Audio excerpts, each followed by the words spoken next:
ना, या फिर भगवत गीता की आत्मा, the spirit of Bhagavad Gita. तो हमारे वैदिक ग्रंथों में आपको ये बात बहुत अच्छे से पता है कि सबसे अधिक जो इम्पोर्टेंस दिया जाता है वो दिया जाता है भगवत गीता के को। क्यों इतना ज्यादा इम्पोर्टेंस है भगवत गीता को, बाकी ग्रंथों को इतना इम्पोर्टेंस क्यों नहीं? देखिए बाकी ग्रंथ भी बहुत इंपॉर्टेंट है, लेकिन भगवत गीता सिर्फ 700 श्लोकों में पूरे शास्त्रों का सार हमको समझा देती है ना। और दूसरी बात है स्वयं भगवान के द्वारा बोली गई है, इसलिए और ज्यादा महत्वपूर्ण हो जाती है। तो इसलिए अगर आप देखिए कोई भी आप सनातन व्यक्ति हो या फिर हिंदू धर्म का व्यक्ति हो, अगर आपसे पूछोगे कि आप अपनी एक पुस्तक बताओ, तो वो अपने आप को क्या बताएगा, कौन सी पुस्तक बताएगा? यू कैन गेस, कौन सी पुस्तक बता सकता है? अगर उसे एक पुस्तक बोली जाए, एक पुस्तक बोली जाए तो वो गीता को ही बताएगा। जैसे से हम देखते हैं इवन अगर कहीं अदालत में भी जो पुस्तकें होती हैं उनमें गीता को ही रखा जाता है कि भाई आप गीता के ऊपर हाथ रख करके बोलिए कि आप जो बोलेंगे वो सच बोलेंगे, क्योंकि व्यक्ति इतना फेथ है उसको, व्यक्ति को गीता के ऊपर, क्योंकि गीता में सारी चीजों का सार दिया हुआ है। That's why. ओके, तो आजकल के समाज में देखिए, आधुनिक समाज में क्या हो रहा है, आधुनिक समाज में व्यक्ति जो है वो बहुत रेस दौड़ रहा है ना। सबको ये है कि हमें क्या करना है, एक दूसरे से उसको बोलते हैं कि गला काट प्रतिस्पर्धा, है ना। क्या करना है, दूसरे से आगे निकलना है। कोई भी समझना नहीं चाहता कि वास्तविक आनंद क्या है। जैसे दौड़ हो रही है, सब सोचते हैं दौड़ में जो आगे आएगा वो सबसे ज्यादा जीत जाएगा, लेकिन इससे क्या होता है, व्यक्ति इस दौड़ में काम क्रोध मद लोभ इन सब के आगोश में रहता है। हमेशा झगड़ा शोषण समाज में बस यही चलता रहता है। तो ऐसी स्थिति में अगर कोई व्यक्ति भगवत गीता के ज्ञान को अपने जीवन में स्वीकार करता है, तो ना ही उसके जो ये अनर्थ हैं काम क्रोध मद लोभ इनके ऊपर वो नियंत्रण कर पाएगा, बल्कि समाज के लिए एक ऐसा व्यक्ति बन पाएगा जो समाज के लिए उपयोगी हो। और ये इसलिए भगवत गीता के ज्ञान की इस समय समाज को बहुत अधिक आवश्यकता है। इसकी आवश्यकता को समझने की जरूरत है, अदरवाइज हम बस एक दूसरे से आगे बढ़ते रहेंगे, एक दूसरे को हरा कर आगे बढ़ने की चेष्टा करते रहेंगे, उससे हमें कुछ भी नहीं मिलने वाला। तो इसलिए आप देखिए चाहे कोई बड़े बड़े साइंटिस्ट रहे हों, जैसे अगर बात करें यहाँ पर आप देख पा रहे हैं आइंस्टीन हुए साइंटिस्ट, ओपेनहाइमर हुए, है ना। और हमारे भारत में अगर देखें बड़े बड़े पॉलिटिशियन, डॉक्टर राधा कृष्णन गांधी जी, ये सब महान महान राजनेता भी हुए। और बड़े बड़े दार्शनिक इमर्सन हेनरी डेविड, इन सब लोगों ने गीता की सराहना किया। सब लोगों ने कहा हाँ ये गीता जो है ये हमें सीखना है। बहुत सारे इनमें से तो ऐसे थे जो स्वयं गीता को अपने पास हमेशा रखते थे, है ना। गांधी जी तो यहाँ तक बोलते थे कि जब भी मैं कोई ऐसी चीज होती है जब मैं निर्णय पर नहीं पहुंच पाता, मैं चुपचाप एक कोने में बैठ जाता हूँ और भगवत गीता का कोई भी एक पन्ना पढ़ने लगता हूँ और मेरी सारी दुविधा शांत हो जाती है। सोचिए, ये इस तरह है भगवत गीता का। तो भगवत गीता ना ही सिर्फ एक ग्रंथ है, बल्कि बड़े बड़े लोगों ने इसको सराहा है। जैसे हमने आपको कोई एग्जांपल दी, और अगर हम अपने वैदिक आचार्यों की बात करें तो उसमें रामानुजाचार्य शंकराचार्य जैसे महान महान जो हस्ती हैं हमारे आध्यात्मिक क्षेत्र में, उन्होंने भगवत गीता के ऊपर बहुत अच्छे से वर्णन किए हुए हैं। तो उन्होंने बताया है कैसे कोई व्यक्ति अगर भगवत गीता को पालन करे प्रमाणिक तरीके से, जीवन के समस्त कष्टों से मुक्ति प्राप्त कर सकता है। और ये इसलिए भी है क्योंकि स्वयं भगवान ने उसमें बहुत ही अच्छे तरीके से समझाया है कि कैसे वो इसको कर सकते हैं। लेकिन बस ये है कि जैसे भगवान ने बताया है अगर हम उसको वैसे ही स्वीकार करें, तब उसका परिणाम जो है हमको अधिक मात्रा में प्राप्त होता है। अगर हम उसे अपने मन मुताबिक समझने का प्रयास करेंगे या फिर मन गढ़ंत टीकाओं के माध्यम से समझने का प्रयास करेंगे, उतना नहीं सीख पाएंगे, है ना। इसलिए बुद्धिमान लोग जो होते हैं वो उसको वैसे ही समझने का प्रयास करते हैं जैसे भगवान ने उसको बताया है। इसलिए देखिए क्या लिखा है, यथावत पालन करें। यथावत, इसलिए हमारे भगवत गीता का नाम क्या है, Bhagavad Gita as it is. Bhagavad Gita यथारूप, जैसी कही वैसी ही, that's the thing. Shankaracharya ji Bhagavad Gita के महात्म्य में ये श्लोक लिखते हैं, आपने पहले भी सुना होगा, मलिने मोचनम पुंसाम जल स्नानम दिने दिने सकृत गीतामृत स्नानम संसार मलनाशनम। शंकराचार्य जी बोलते हैं कि देखिए हर व्यक्ति जो होता है वो क्या होता है, जब वो गंदा हो जाता है तो प्रत्येक दिन स्नान करता है। किस लिए स्नान करने की क्या जरूरत है? क्योंकि उससे वो शुद्ध हो जाता है, उसके शरीर का जो मल होता है वो खत्म हो जाता है। मलिने मोचनम, शरीर के मल को खत्म कर देता है। लेकिन ये जो गीता अमृत का स्नान है, अगर कोई इसमें करे तो कौन सा मल नाश होगा? संसार मलनाशनम। हम जब इस संसार में रह रहे हैं, हमारे अंदर अनेक प्रकार के मल हैं, काम, क्रोध, मद, लोभ, मोह, मत्सर्य। ये सब मल ही तो है जो हमको परेशान करते हैं और दूसरों को भी हमारे द्वारा परेशान करते हैं, है ना। और दूसरा संसार रूपी मल क्या है? संसार संस्कृति, जो ये जन्म चक्र चल रहा है। अभी इस शरीर के अंदर बैठे हैं पुरुष या स्त्री बन करके, फिर अपने कर्मों के आधार पर फिर दूसरे जन्म में किसी पशु योनि में, किसी पेड़ में, पक्षी में, कीड़े मकोड़ों में, फिर किसी दूसरे शरीर में ग्रहण कर लेंगे। ये जो संसार चक्र चल रहा है ये भी एक मल है। बार बार किसी माता के गर्भ में जाएं, शंकराचार्य जी बोलते हैं, पुनरपि जन्मम पुनरपि मरणम, पुनरपि जननी जठरे शयनम, भज गोविंदम भज गोविंदम भज गोविंदम मूढ़मते। आप क्या करिए इसका? आप ये चिंतन करिए, गोविंद का चिंतन करिए, क्योंकि गोविंद ही हैं आपको इससे मुक्ति दे सकते हैं। भज गोविंदम भज गोविंदम, गोविंदम भज मूढ़मते। हे गोविंद का भजन करो मूर्ख मन, और किसी चक्कर में मत पड़ो। तो संसार रूपी ये जो मल है, हम बार बार जन्म मृत्यु रूपी चक्र में फंसे हुए हैं, इससे भी निकालता है भगवत गीता। और साथ साथ में हमारे अंदर के जो अनर्थ हैं, जो हमें परेशान करते हैं, हमारे द्वारा अन्य लोगों को परेशान करते हैं। आप में से कितने ऐसे लोग हैं जो क्रोध करना चाहते हैं, कहते हैं प्रभु जी बहुत दिनों से क्रोध नहीं आया, किसी को परेशान नहीं किया, है ना, मजा नहीं आ रहा है जीवन में। कोई ऐसा है जो क्रोध करना चाहता है? नहीं करना चाहता, लेकिन हम करते हैं, और इससे हमारी छवि भी खराब होती है। हम कोई भी नहीं चाहता कि हम किसी पर क्रोध करें। हम चाहते हैं कि हम हमेशा सबसे प्रेम करते रहें, दूसरा व्यक्ति भले क्रोधित हो जाए, हमें क्रोध नहीं आना चाहिए, हम तो नॉर्मल रहना चाहिए। लेकिन क्या हम ऐसा कर पाते हैं? क्योंकि ज्ञान के अभाव में, अगर सही ज्ञान नहीं होता है तो हम भी दूसरे व्यक्ति के उकसाने पर बहुत आसानी से क्रोधित हो जाते हैं। जैसे हमारा रिमोट उसके हाथ में वो रिमोट दबाएगा, कुछ ऐसी बातें बोलेगा, ओ तुमने ऐसा कैसे बोल दिया, अब मैं दिखाता हूँ मैं कौन हूँ, देखो मैंने ये किया तुम्हारे लिए ये किया, वो किया, ये किया। और हम अपना बखान चालू कर देते हैं उसके रिमोट दबाने से। तो हमारा रिमोट किसके हाथ में? उसके हाथ में। जब मन चाहेगा वो घुमा देगा, और हमारा जो है पूरा बाहर आ जाएगा क्रोध। तो ऐसा नहीं, भगवत गीता आपको एक ठहराव देती है, आपको समझाती है क्रोध जो है वो एक कंट्रोलरशिप मेंटालिटी का प्रतिरूप है। अगर आपके अंदर ये भावना है कि मैं नियंत्रण करने वाला हूँ, मैं सब कुछ करने वाला हूँ, यही चीज क्रोध बन करके बाहर निकलती है। तो भगवत गीता को पढ़ने से हमारा जो अहंकार है कम हो जाता है। समझते हैं हम तो भगवान के दास हैं, हम तो भगवान के सेवक हैं, हमारा कार्य भगवान की सेवा करना है। इस चेतना के साथ हम आगे बढ़ते हैं, तो यही देखिए कितना संसार रूपी मल खत्म हो जाता है। वही शंकराचार्य जी अगले श्लोक में बोलते हैं, सर्वोपनिषदो गावो दोग्धा गोपाल नंदना, पार्थो वत्स सुधीर भोक्ता, दुग्धम गीतामृतम महत्। शंकराचार्य जी बोलते हैं, अगर जितने भी उपनिषद हैं, आपको पता है हमारे पूरे सनातन धर्म में 108 उपनिषद है, उन 108 जो मुख्य मुख्य उपनिषद हैं, उन बताइए इतने सारे उपनिषद कौन पढ़े? तो वो कहते हैं अगर सारे उपनिषदों को एक गाय के समान मान लिया जाए, तो भगवान श्री कृष्ण जो हैं उस गाय को दुहने वाले, दोग्धा गोपाल नंदना, उस गाय को दुह रहे हैं। हमें पता है गाय का जो सबसे महत्वपूर्ण तत्व होता है वो उसका दूध होता है। तो भगवान श्री कृष्ण उस दूध को निकाल रहे हैं। पार्थो वत्स सुधीर भोक्ता, जो पार्थ हैं, अर्जुन है, वो बछड़े के समान।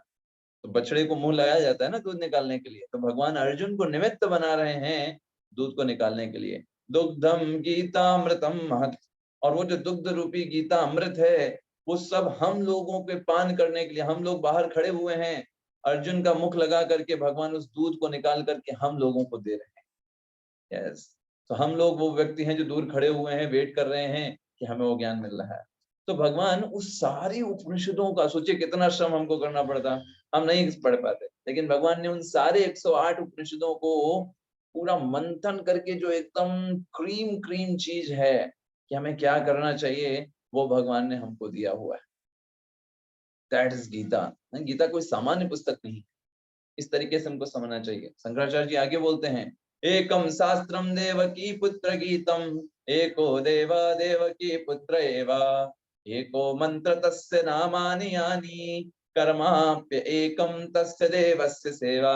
शंकराचार्य जी कहते हैं पूरे समाज में सिर्फ एक ही धर्म ग्रंथ होना चाहिए, कोई धर्म ग्रंथ की जरूरत नहीं है, सिर्फ भगवत गीता। और एको देव देवकी पुत्र एवा, सिर्फ एक भगवान है, वो है भगवान श्री कृष्ण।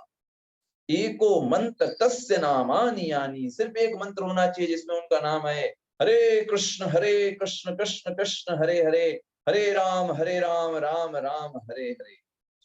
कर्माप्य एकम तस्य देवस्य सेवा, और जीवन में सिर्फ एक ही कार्य होना चाहिए, उन श्री भगवान की सेवा करने का।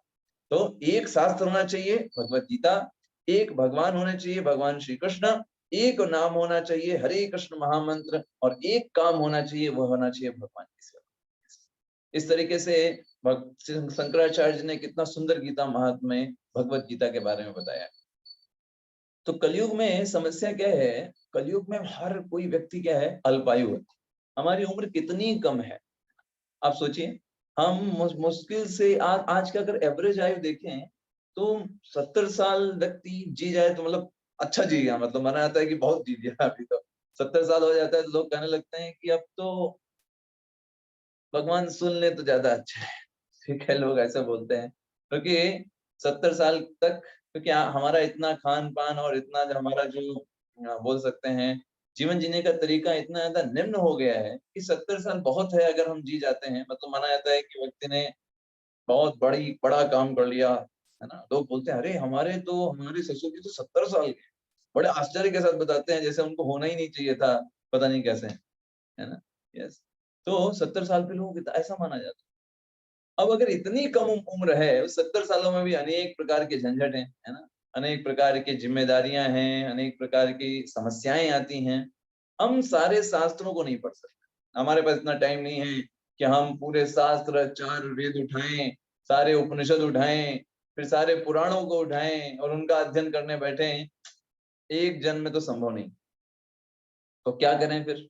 तो भगवत गीता इसलिए भगवान ने एक क्रैश कोर्स दिया, इसको बोलते हैं क्रैश कोर्स। हाँ, आपने सुना होगा जो लोग कोचिंग वगैरह करते हैं तो उसमें क्रैश कोर्स होता है, पूरे कॉन्सेप्ट को कम समय में एक्सप्लेन कर दिया जाता है, तो उसको बोलते हैं क्रैश कोर्स। भगवान ने उसको क्रैश कोर्स के रूप में आपको बता दिया है। यस, तो चलिए थोड़ा सा एक्टिविटी कर लेते हैं, देखते हैं आप में से कितने लोगों ने ध्यान से सुना इसको। Yes, this is time of test. चलिए, तो अभी गीता महात्मा के बारे में आपने बहुत सारी चीजें सुनी यहाँ पर, ठीक है। अब हम देखेंगे आपने कितना अच्छे से सीखा है। चलिए, तो पहला देखिए, लेफ्ट साइड में हम मिलान करेंगे राइट साइड से, ठीक है। तो आप लोगों को चैट बॉक्स में बताना है उपनिषद जो है उसको आप किससे मिलान करेंगे इसमें। यस, उपनिषद, आप चैट बॉक्स में बता सकते हैं।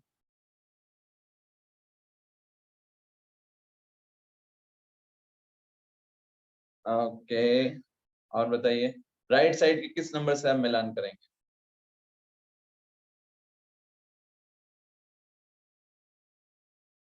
तो उपनिषद का राइट साइड में कोई भी मिलान नहीं है। ठीक है, चलिए अब चलते हैं दूसरे नंबर पर। भगवत गीता, पहला वाला थोड़ा ट्रिकी था, हम देखते थे आप थोड़ा दिमाग दौड़ाइए, आपका दिमाग तेज करने के लिए, वार्म अप करने के लिए था, तो राइट साइड में कुछ था ही नहीं। चलिए भगवत गीता का मिलान करिए। देखिए एक से अधिक भी हो सकते हैं, एक पे मत जाइएगा, हो सकता है भगवत गीता के राइट साइड में एक से अधिक।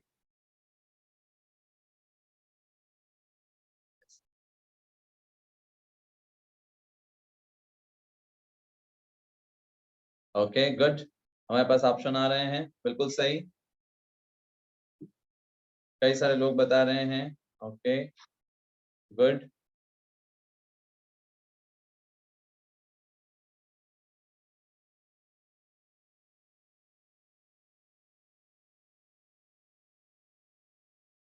ठीक है, कई लोग सही आंसर दे रहे हैं, सही है आपका आंसर।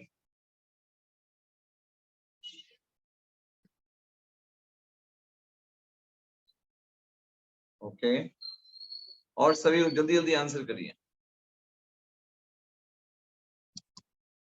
ओके चलिए, तो फिर सही आंसर बता देते हैं। तो कई सारे लोगों ने आंसर दिया है, लक्ष्मी शंकर प्रभु जी, कमलेश माता जी, अंचल गुलाटी माता जी, ठीक है।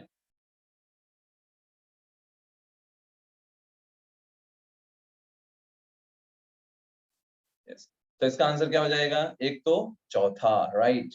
एकम शास्त्रम, एक शास्त्र, हमने श्लोक पढ़ा था, एको शास्त्रम देवकी पुत्र एवा। और दूसरा क्या आंसर हो सकता है? दूसरा, यस, और सोचिए क्या और कोई हो सकता है?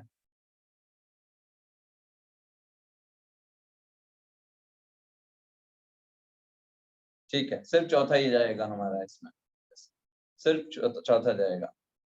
चलिए चलते हैं तीसरे नंबर पर, भगवान कृष्ण। यस, चलिए अभी भगवान कृष्ण के ऊपर। ओके, रेखा माता जी ने लिखा है, गुड। जयशंकर पंडित प्रभु, नम्रता पांडे माता जी, ओके। लक्ष्मी शंकर प्रभु, गुड। कमलेश माता जी, बहुत बढ़िया। एकता अग्रवाल माता जी, एक से ज्यादा भी हो सकते हैं, हाँ, इंश्योर करिएगा। सांभवी माता जी, good. So the right answer is, पहले तो पांचवा, गाय का दूध दुहने वाला चरवाहा लड़का। और दूसरा हो जाएगा एको देवो। यस, एको देव कौन थे? देवकी पुत्र एव, एक ही देव है, वो कौन है? भगवान श्री कृष्ण है। यस, दो ऑप्शन होंगे इसमें, पांचवा और छठा। यस, ओके, नेक्स्ट आते हैं अर्जुन। अर्जुन को किसमें रख सकते हैं? अर्जुन को किससे कंपेयर किया गया था? बहुत बढ़िया, यस, एकता अग्रवाल माता जी, कमलेश अग्रवाल माता जी, गुड। रेखा महेश अग्रवाल माता जी, गुड, बिल्कुल सही। Doctor S S Dwivedi, perfect. Aarti Gupta माता जी ने भी सही बताया। yes, yes. तो अर्जुन जाएंगे सीधे डायरेक्ट 3 बछड़ा से, उनको सिर्फ बछड़े से कंपेयर किया गया था। पार्थो वत्स सुधीर भोक्ता, वत्स आया था, यस। और फिर हम चलते हैं विद्वान पंडित। विद्वान पंडित को किससे कंपेयर किया जाएगा?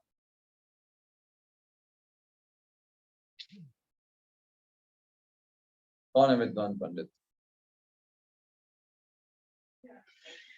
ओके, ठीक है। प्रिया सुखदेव माता जी,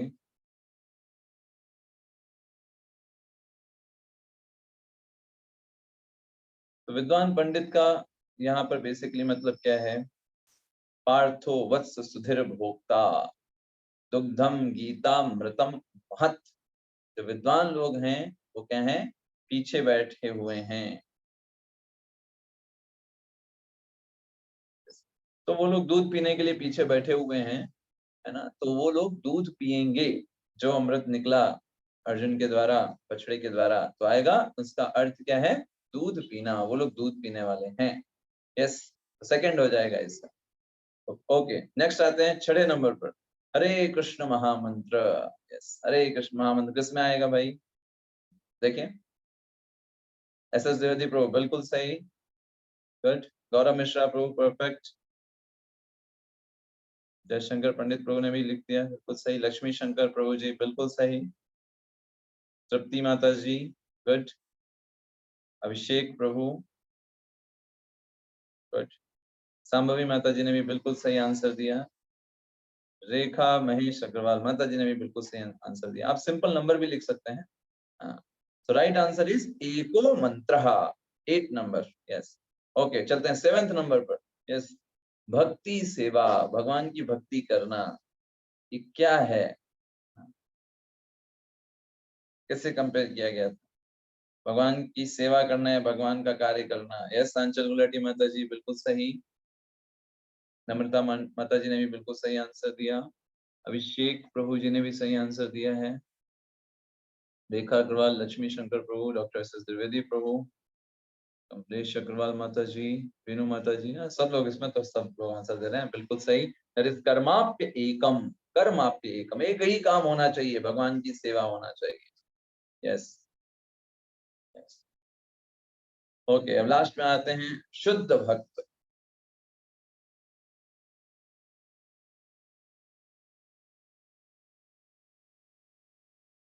शुद्ध भक्त, yes.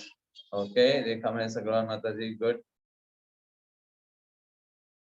Doctor S S Dwivedi, प्रभु बिल्कुल सही,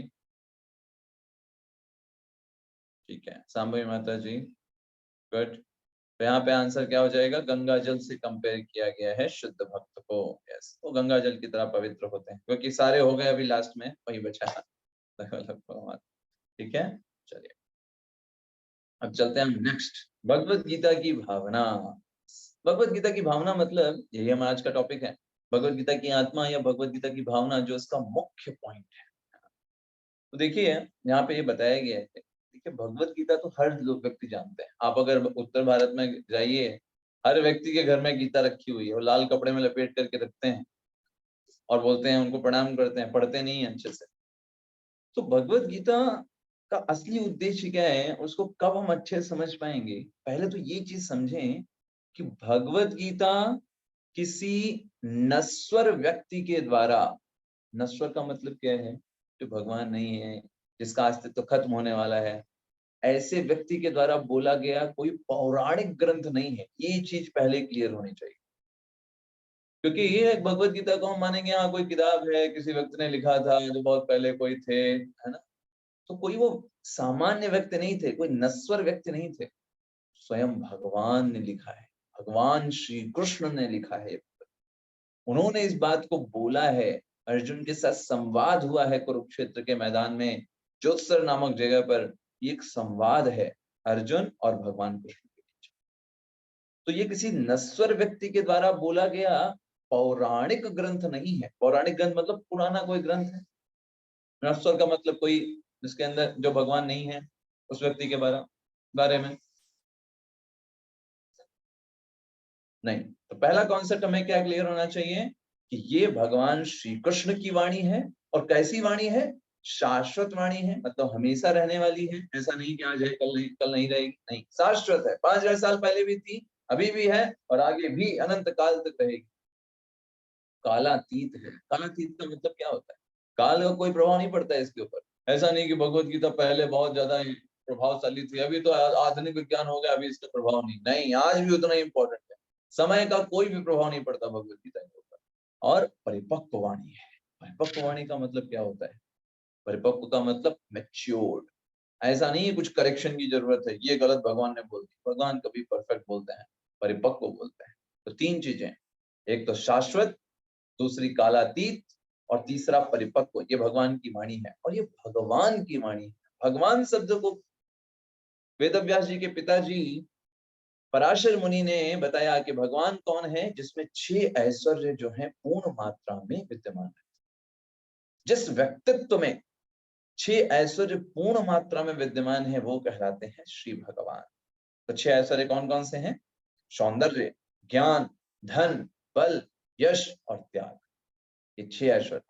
अगर भगवान के आप सौंदर्य को देखिए तो उनसे अधिक कोई सुंदर नहीं है। उनका नाम मदन मोहन है। इस भौतिक जगत का सबसे ज्यादा सुंदर व्यक्ति कौन है, मदन, कामदेव।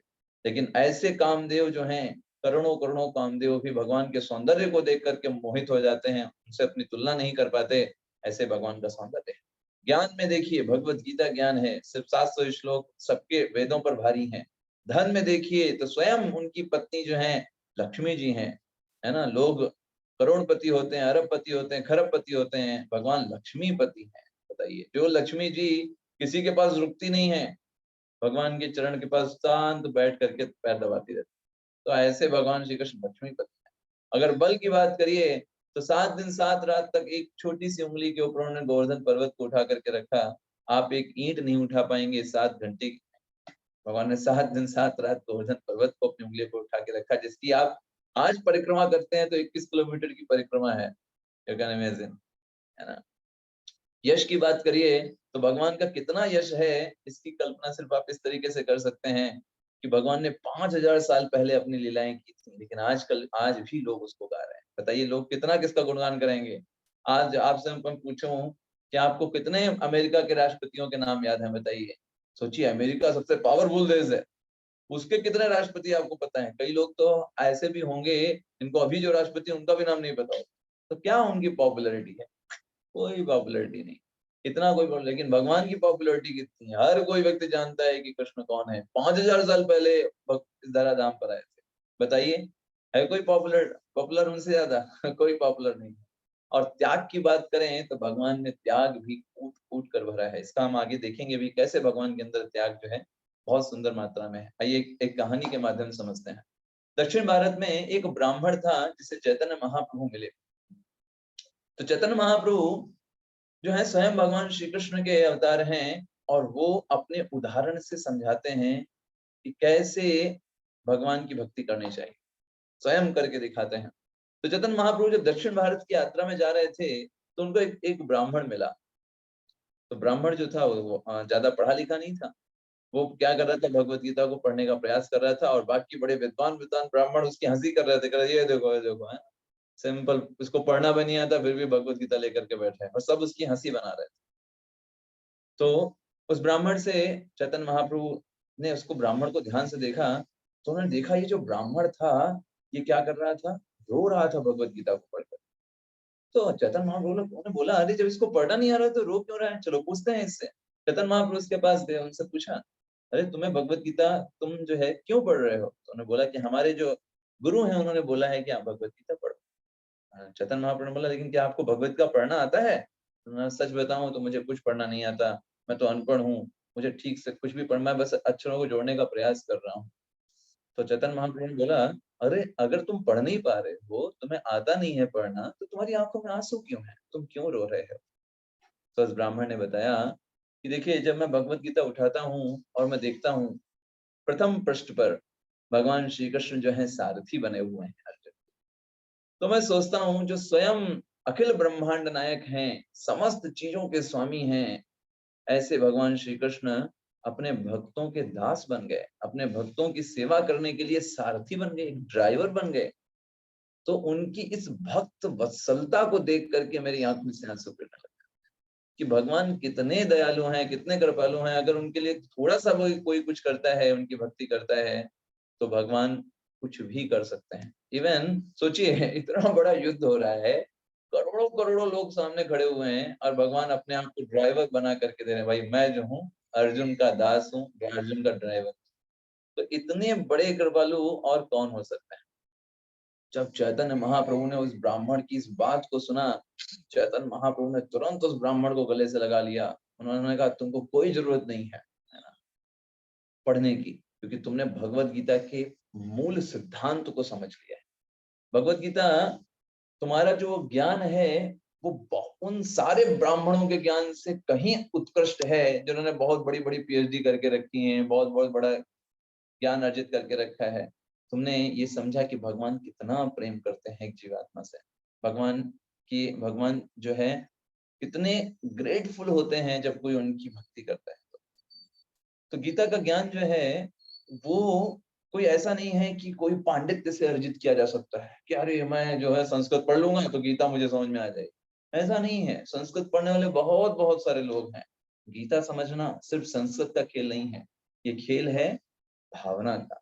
यस, भगवत गीता को किस भावना से अप्रोच किया जाए।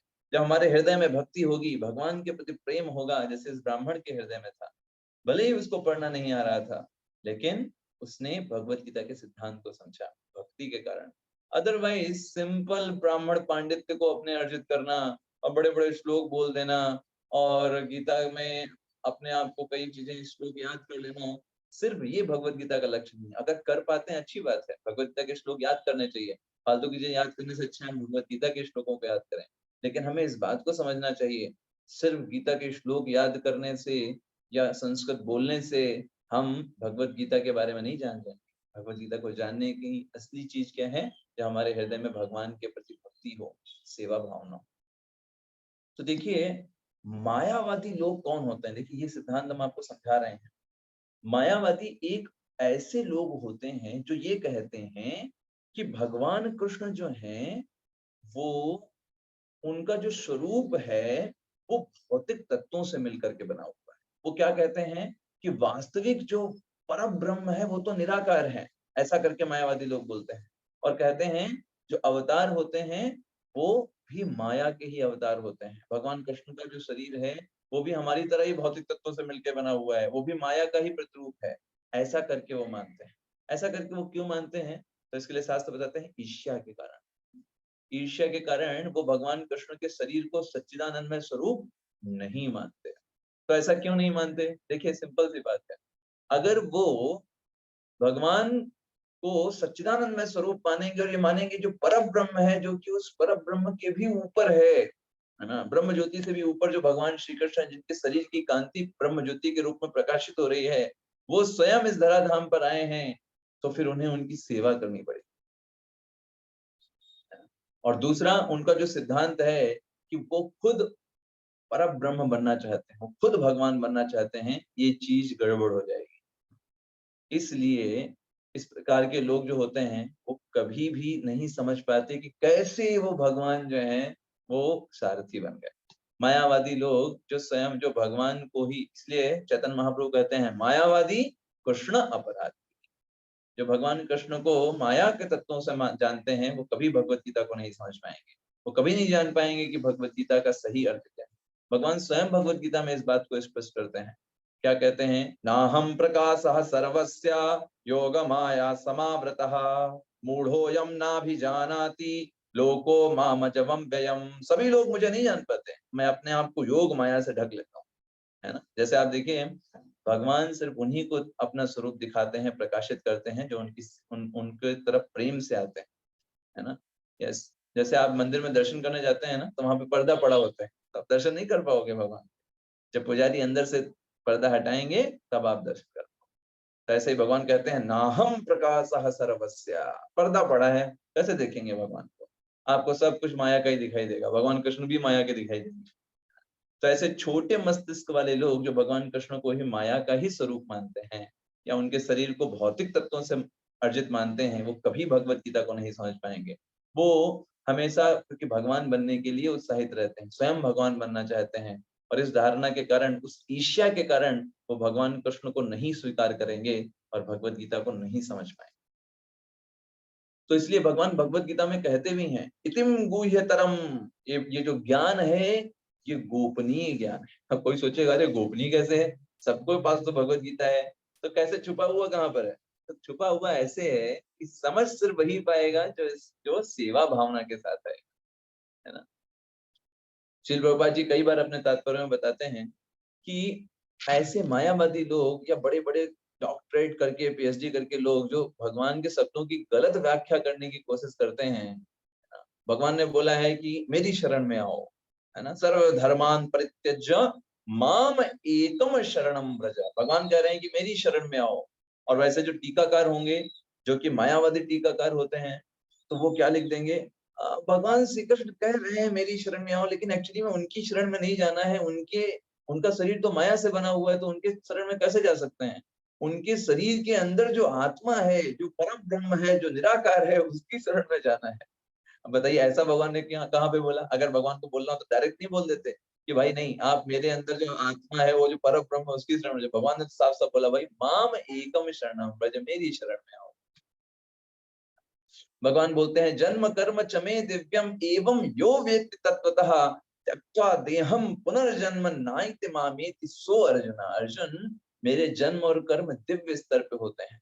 भगवान देखिए कितनी जगह पर बोलते हैं नमाम कर्माणि लंपन्ति नमे कर्म फल स्पृहा, मुझे कोई कर्म फल नहीं लगता, मेरे ऊपर कोई कर्म का नियम कार्य नहीं करता। तो भगवान किस प्रकार से सारे दिव्य स्तर पर कार्य करते हैं, भौतिक शरीर के पार कार्य नहीं करते। हम हमारे ऊपर क्यों कर्म का नियम लागू होता है? क्योंकि हमें भौतिक शरीर प्राप्त है। भगवान पर कोई कर्म फल लागू नहीं होता, कोई कर्म का नियम लागू नहीं होता, क्योंकि भगवान ही कर्म के नियम को भी बनाने वाले है ना। यस, दैट्स द थिंग, है ना। तो जिसने जिसने मशीन का निर्माण किया उसका टिकट थोड़ा ना पड़ेगा। अगर अभी प्रधानमंत्री जो है वो सफर करें ट्रेन से और टीसीआई के टिकट दिखाओ, तो भाई वो प्रधानमंत्री, उनका टिकट तुम मांग रहे हो? नहीं, प्रधानमंत्री तो ऐसे ही चल सकता है, उनको थोड़ा ना कोई टिकट की जरूरत है ना। तो ऐसे ही भगवान जब इस भौतिक जगत में आते हैं तो उनके ऊपर कोई नियम नहीं लगता कि अरे उनको भी ऐसे ही करना पड़ेगा, उनको भी ऐसे ही एक्ट करना पड़ेगा, नहीं। और ये भगवान की इच्छा है कि वो वैसे एक्ट करें जैसे सामान्य मनुष्य करते हैं, वो उनकी इच्छा है। मर्यादा पुरुषोत्तम भगवान श्री राम, वो उनकी इच्छा है कि वो मर्यादा में रह करके करें, क्योंकि मर्यादा हमारे लिए है, भगवान के लिए नहीं। आप बात को समझ पा रहे हैं? लेकिन जो ऐसे टिप्पणीकार हैं जो भगवान से ईर्ष्या करते हैं, स्वयं को आगे रखना चाहते हैं भगवान से, वो लोग सिर्फ उन मधुमक्खियों की तरह हैं जो शहद की बोतल को चाट रहे हैं। क्या उनको कोई स्वाद मिलेगा शहद की बोतल को चाटने से? कुछ नहीं मिलने वाला। उनको बस लगेगा कि हमने हाँ शहद को चाट लिया, लेकिन उससे कुछ नहीं मिलने वाला। क्योंकि शहद की बोतल का स्वाद, शहद का स्वाद तो तब मिलेगा ना जब बोतल का ढक्कन खुला हो। यस। और बोतल का ढक्कन खुलने का मतलब क्या है? जब आपके अंदर सेवा वृत्ति हो, जब आपके अंदर प्रेम हो, तब आप भगवान को समझ सकते हो। अदरवाइज सिर्फ आप भगवत गीता के साथ श्लोक याद कर लोगे, कहोगे प्रभु जी हमको सारे श्लोक याद हो गए, हमने देखो 8वें अध्याय का ये श्लोक हमको याद हो गया, 5वें अध्याय का हमको ये श्लोक याद हो गया। लेकिन क्या सेवा भावना है आपके अंदर? क्या भगवान के प्रति प्रेम आया क्या? वो तो नहीं आया। तो फिर उन सब का कोई मतलब नहीं। श्रम एव ही केवलम। तो जिस प्रकार यहाँ पर लिखा है कंप्यूटर का पासवर्ड जाने बिना कोई कुछ नहीं कर सकता, है ना? अभी आपका अगर एटीएम पिन गिर जाए, एटीएम गिर जाए, ऐसा ना हो, फिर भी मान लीजिए अगर आपका एटीएम गिर जाए, कोई पा जाए, वो क्या करेगा उसका अगर उसको कोड नहीं पता है? वो सिंपल उसके लिए क्या है? एक कार्ड है, दैट्स ऑल। बहुत सारे कार्ड पर्स में पड़े हुए हैं, वो भी एक कार्ड हो जाएगा क्योंकि एटीएम पिन नहीं पता है। वैसे ही भगवत गीता सबके पास है, उससे क्या? अगर भगवत भावना नहीं है, भगवत प्रेम नहीं है, सेवा भावना नहीं है, भगवत गीता के तत्व को नहीं समझ सकते। ये कोई ये तत्व है। भगवान भगवत गीता में बोलते हैं, भक्तोसी में सखा चेती रहस्यम होति दुत्तमम। ये रहस्य कब खुलेगा? जब कोई व्यक्ति मेरा भक्त होगा। यस, भक्त के द्वारा ये जो है ये रहस्य खुला जाता है। चलिए फिल इन द ब्लैंक्स आज के लिए। okay. तो बताइएगा, ऑप्शन आपके सामने लेफ्ट साइड में लिखे हुए हैं जिनको आपको उसमें भरना है, फिल इन द ब्लैंक्स में। ठीक है, ओके, स्टार्ट करते हैं। भगवत गीता सर्वविदित है, केवल वही इसे समझ सकता है जिसने इसे की भावना से अपनाया हो। किसकी भावना से? यस, किस चीज की भावना से? कौन उसको समझ पाएगा? चैट बॉक्स में जस्ट आप ऑप्शन लिख सकते हैं, ABCDEF में जो ऑप्शन आपको ठीक लगे। ओके, गुड गुड गुड, बहुत बढ़िया, बहुत सारे लोग सही आंसर कर रहे हैं। नम्रता माता जी, कमलेश माता जी, नमिता नायक माता जी, सारिका माता जी, पीनू माता जी, अभिषेक प्रभु, गुड, जय शंकर पंडित प्रभु, डॉक्टर SS द्विवेदी प्रभु, रमेश करण प्रभु, तृप्ति माता जी, यस बहुत बढ़िया, सांभवी माता जी, सब परफेक्ट आंसर दे रहे हैं। इसका आप लोगों ने अच्छे से सुना। Yes, the right answer is C option, Lakshmi Shankar प्रभु, बहुत बढ़िया, भक्ति की भावना से अपनाया। अच्छा, अब चलिए, अब देखिए दो आंसर आपको एक साथ बताने, ये कंप्लीट करने के लिए। भगवत गीता किसी स्पेस द्वारा बोला गया एक स्पेस ग्रंथ नहीं है। दो ऑप्शन एक साथ देने। भगवत गीता किसी द्वारा बोला गया एक ग्रंथ नहीं है। ओके, गुड, बहुत बढ़िया, राइट आंसर हमको मिल रहे हैं। कई लोगों ने राइट आंसर्स भी दिए हैं। दो आंसर देने आपको याद रखिए। एकता माता जी ने दो आंसर दिए, आरती माता जी ने भी दो आंसर दिए हैं। दोनों आंसर एक साथ, गुड। लक्ष्मी शंकर प्रभु थोड़ा सा सही कर लीजिए, लक्ष्मी शंकर प्रभु। और नमिता नायक माता जी सही है एकदम। नम्रता पांडे माता जी, गुड। राम दुलारक प्रभु जी बिल्कुल सही। जय शंकर पंडित प्रभु, गुड। सारिका माता जी बहुत बढ़िया।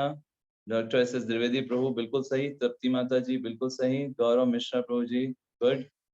रेखा महेश माता जी ने भी बिल्कुल सही आंसर किया है। बहुत बढ़िया, तो right answer is F and D। Yes, Bhagavad Gita किसी नश्वर द्वारा बोला गया एक पौराणिक ग्रंथ नहीं है ना, बिल्कुल नहीं। ओके, चलिए नेक्स्ट पढ़ते हैं। यहाँ पर अभी एक ही आंसर आपको बताना है, बल्कि यह भगवान श्री कृष्ण की स्पेस कालातीत परिपक्व आवाज है। ओके,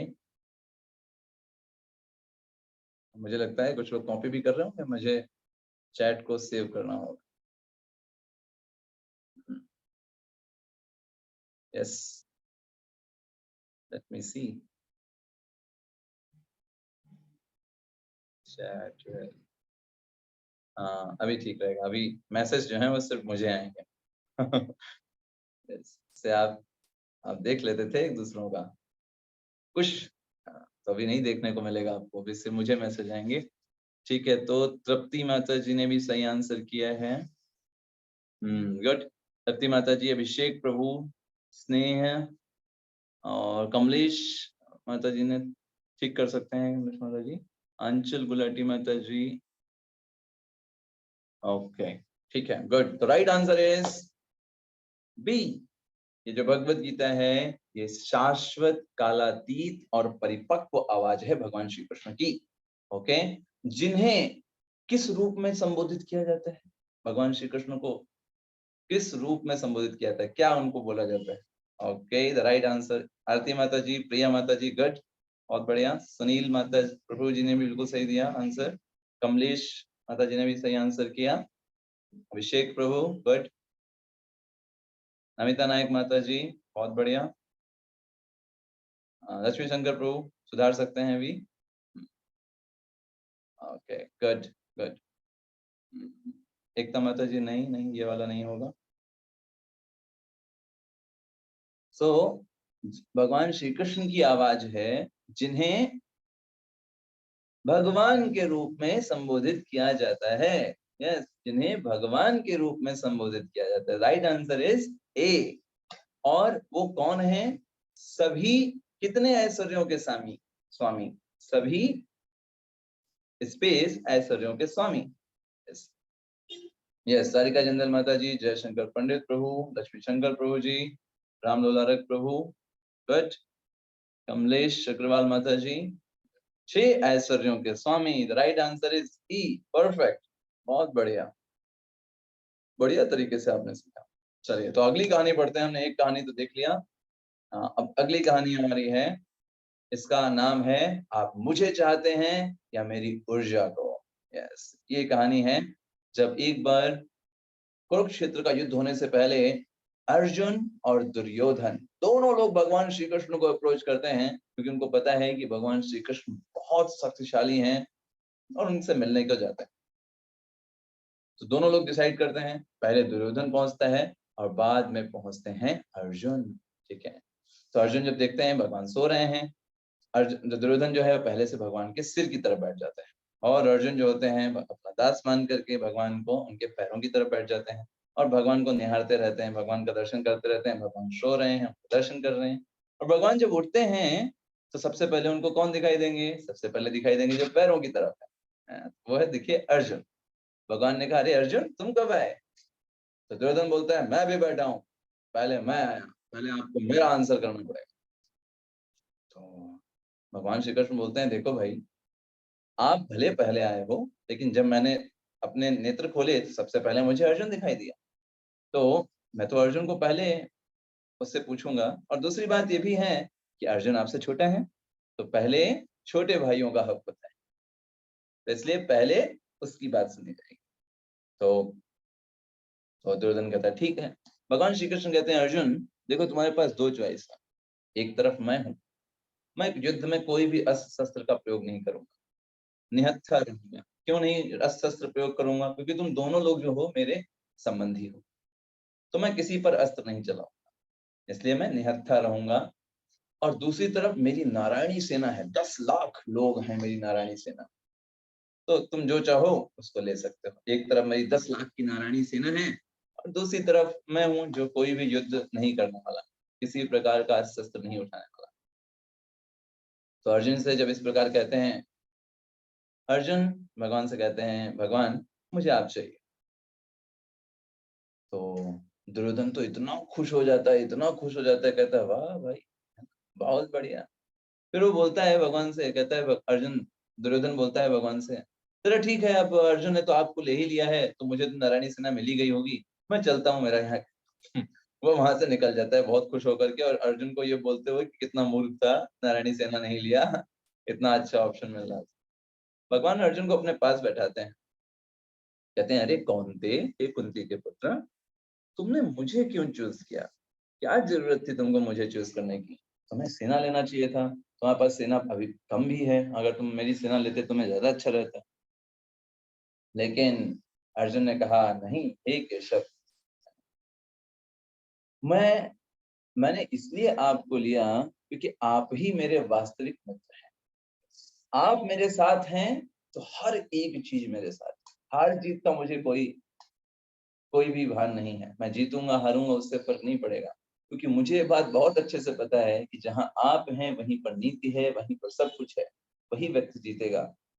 तो अर्जुन की धारणा क्या है कि मुझे भगवान चाहिए, भगवान की शक्ति नहीं चाहिए, भगवान चाहिए।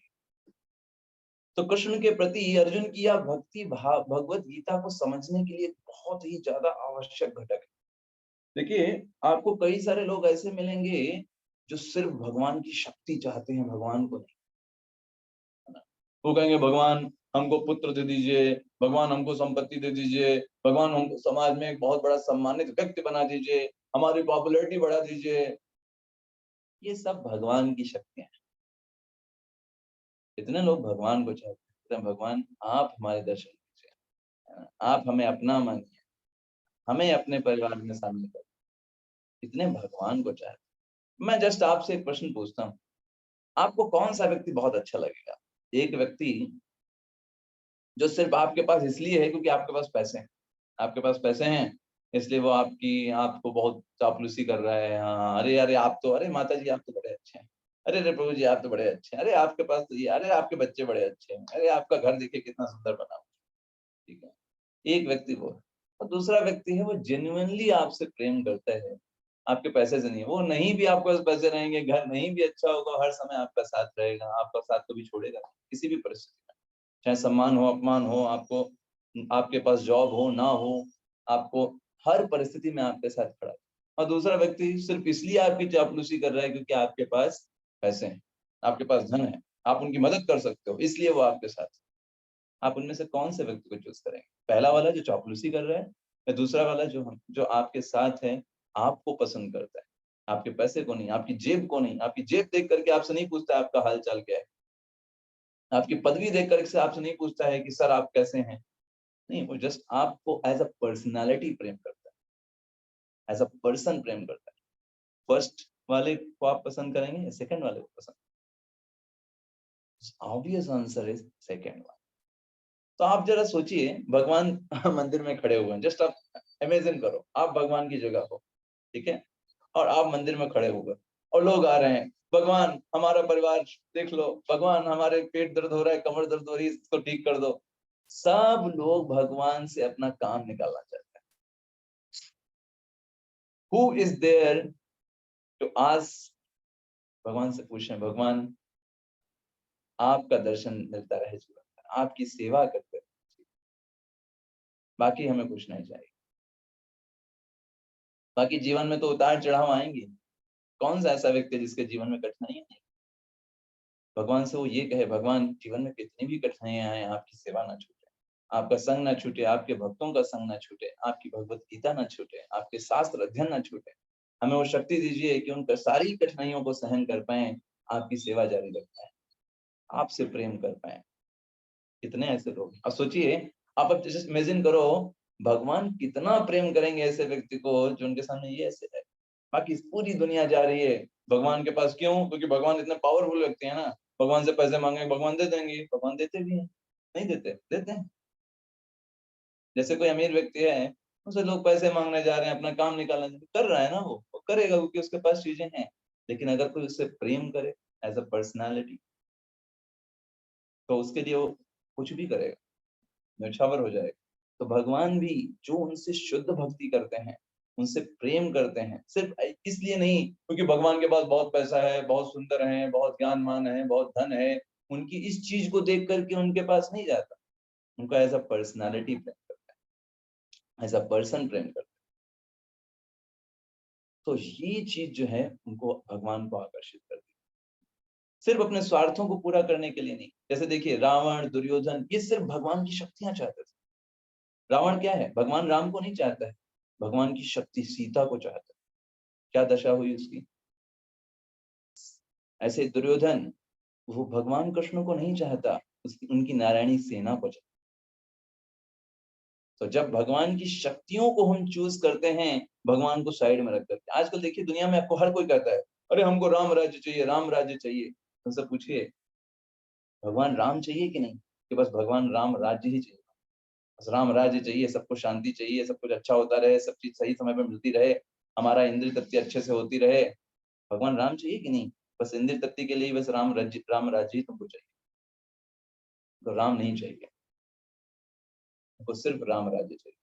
तो ये पतन का कारण बनता है। रावण और दुर्योधन का क्यों पतन हुआ, क्योंकि वो राम को नहीं चाहते थे, उनकी शक्ति को चाहते थे। भगवान को नहीं चाहते थे, उनकी शक्तियों का दोहन करना चाहते थे। तो यहाँ पर एक प्रश्न लिखा है, आप अपने आप से ये प्रश्न पूछें, आप किसकी ओर आकर्षित होते हैं। यही सेम वो प्रश्न, किसी ऐसे व्यक्ति से जो आपसे प्रेम करता है, या ऐसे व्यक्ति से जो जो व्यक्ति जो सिर्फ आपकी चापलूसी करता है। तो इसलिए हमें भगवान से जब हम अप्रोच करेंगे एज अ भगवान के सेवक, इसको बोलते हैं सेवा वृत्ति। जैसे हनुमान जी ने, हनुमान जी भगवान के सेवक हैं। That is the glory of the Lord Hanuman. Hanuman ji की क्या ग्लोरी है, भगवान के सेवक।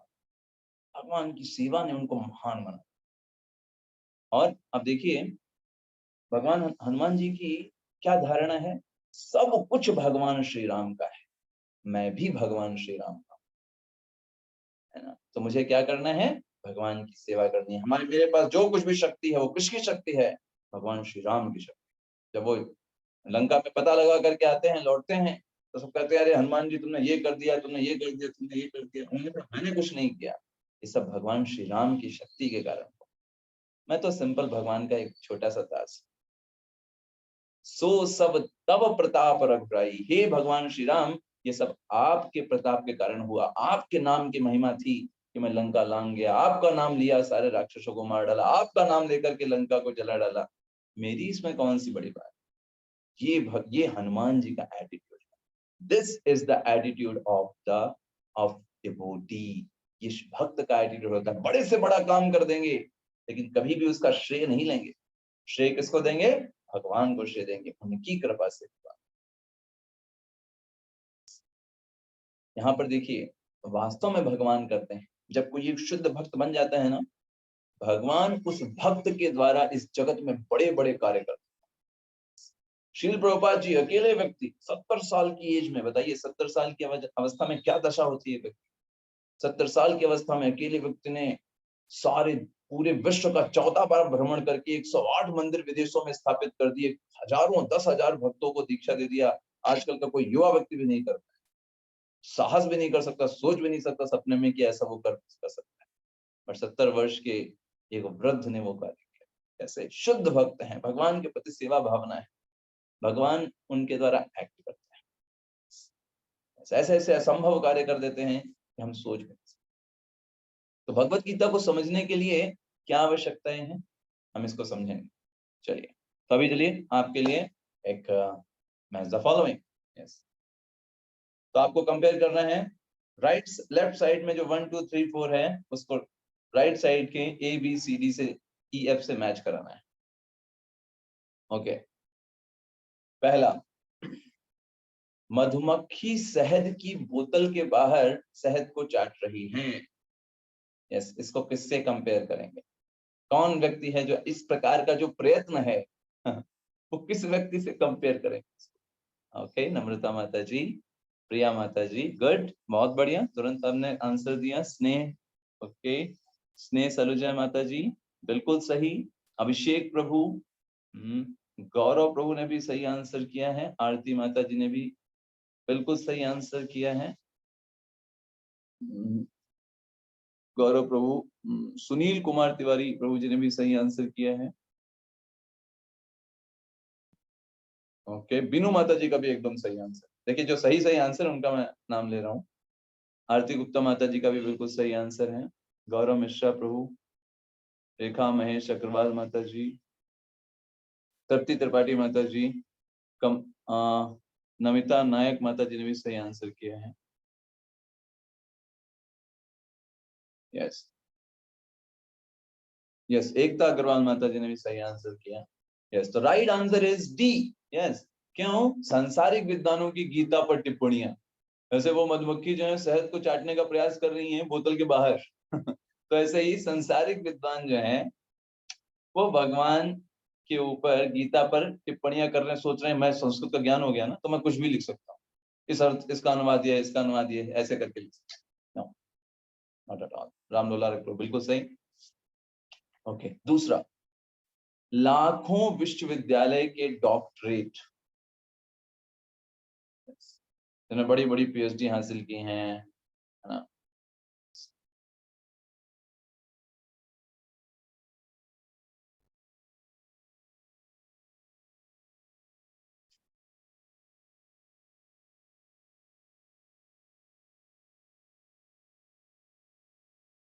बहुत बहुत लाखों लाखों विश्वविद्यालय के डॉक्टरेट से क्या क्या चीज अच्छा है? ओके, बहुत बढ़िया, सही लोग सही आंसर कर रहे हैं आप लोग। Yes, the right answer is F. Yes, ब्राह्मण की पूर्णता श्रेष्ठ है। लाखों लाखों पीएचडी करने के बावजूद भी जो ब्राह्मण था, उस ब्राह्मण, वो अनपढ़ था, वो ज्यादा अच्छा है उनसे। क्यों? क्योंकि उसने सार को समझ लिया। दैट इज ब्राह्मण की पूर्णता श्रेष्ठ है उन लाखों लाखों विश्वविद्यालय के डॉक्टरेट से। F is right answer. Okay, next, त्याग का ऐश्वर्य। त्याग का ऐश्वर्य, इससे मैच करेंगे आप।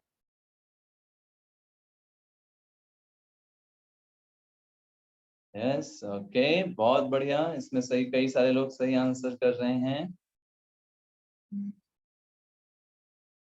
सुनील कुमार प्रभु जी ने सही आंसर किया है, और यहाँ पर मैं देख पा रहा हूँ अभिषेक प्रभु ने सही आंसर किया, अंचल गुलाटी माता जी ने भी, गौरव मिश्रा प्रभु ने भी किया है सही आंसर, नमिता नायक माता जी का भी सही आंसर है। यस, तृप्ति त्रिपाठी माता जी ने बिल्कुल परफेक्ट आंसर दिया। गुड।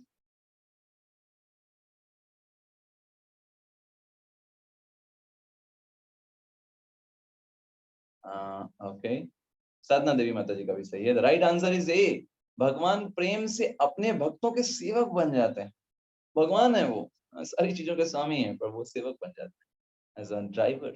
यस, सांभवी माता जी ने भी सही आंसर किया, सुनीता अग्रवाल माता जी ने भी सही आंसर किया। Okay, now coming to fourth one. ये विचार मुझे रुला देता है। कौन सा विचार रुला देता है? कौन सा विचार रुला दे रहा है? Okay, good. स्नेह माता जी, एकता अग्रवाल माता जी ने सही आंसर किए हैं, आरती गुप्ता माता जी, गुड। बीनू माता जी, नमिता नायक माता जी ने भी बिल्कुल सही आंसर किया, प्रिया सुखदेव माता जी ने भी सही आंसर किया है, शारिका माता जी का भी बिल्कुल सही आंसर है, नम्रता पांडे माता जी का भी बिल्कुल सही है। तो ये ब्राह्मण बोल रहा है कि ये विचार मुझको रुला देता है। यस, राम लोला रखो ने बिल्कुल सही आंसर किया। राइट आंसर इज कि पार्थ सारथी कैसे भक्त वत्सल है, कितने भक्त वत्सल हैं पार्थ सारथी, ये विचार उस ब्राह्मण को रुला देता था। Yes, the answer is B. Okay, पांचवा स्टेटमेंट, आप जहां भी होंगे जीत वहीं होगी। यस, किसने, ये कौन बोल रहा है भाई आप जहां भी होंगे जीत वहीं होगी। स्नेह, ओके, स्नेह सुनीता माता जी, आरती माता जी, एकता अग्रवाल माता जी, नम्रता पांडे माता जी, अभिषेक प्रभु, जयशंकर पंडित प्रभु, अंचल गुलाटी माता जी, लक्ष्मी शंकर प्रभु, बीनू माता जी, परफेक्ट। ओके, रेखा महेश अग्रवाल माता जी, राम लोला प्रभु जी, बहुत बढ़िया, नीना माता जी एंड नमिता माता जी, सब ने बिल्कुल सही आंसर दिया, इसमें किसी का भी गलत नहीं निकला। ये बोल रहे हैं अर्जुन कृष्ण को बता रहे हैं। ओके, ईश्वर के बिना, ईश्वर का राज्य चाहिए, ईश्वर नहीं चाहिए, ईश्वर का राज्य चाहिए, ये कौन है भाई? ये लोग कौन है? Okay, so the right answer Sunil प्रभु बिल्कुल सही, आरती गुप्ता माता जी ने भी, बीनू माता जी, अंशुल गुलाटी माता जी, अमिता माता जी, तृप्ति माता जी, स्नेह माता जी, गौरव प्रभु, राम प्रभु, नीना माता जी। यस, नीना माता जी ने कुछ शायद गड़बड़ हुआ, देख लीजिए। तो राइट आंसर इज राक्षस भगवान की ऊर्जा से आकर्षित होते हैं, भगवान से आकर्षित नहीं होते तो ऐसे लोग जो हैं वो लोग वही कर रहे हैं, ईश्वर नहीं चाहिए उनको, ईश्वर का राज्य चाहिए। है ना।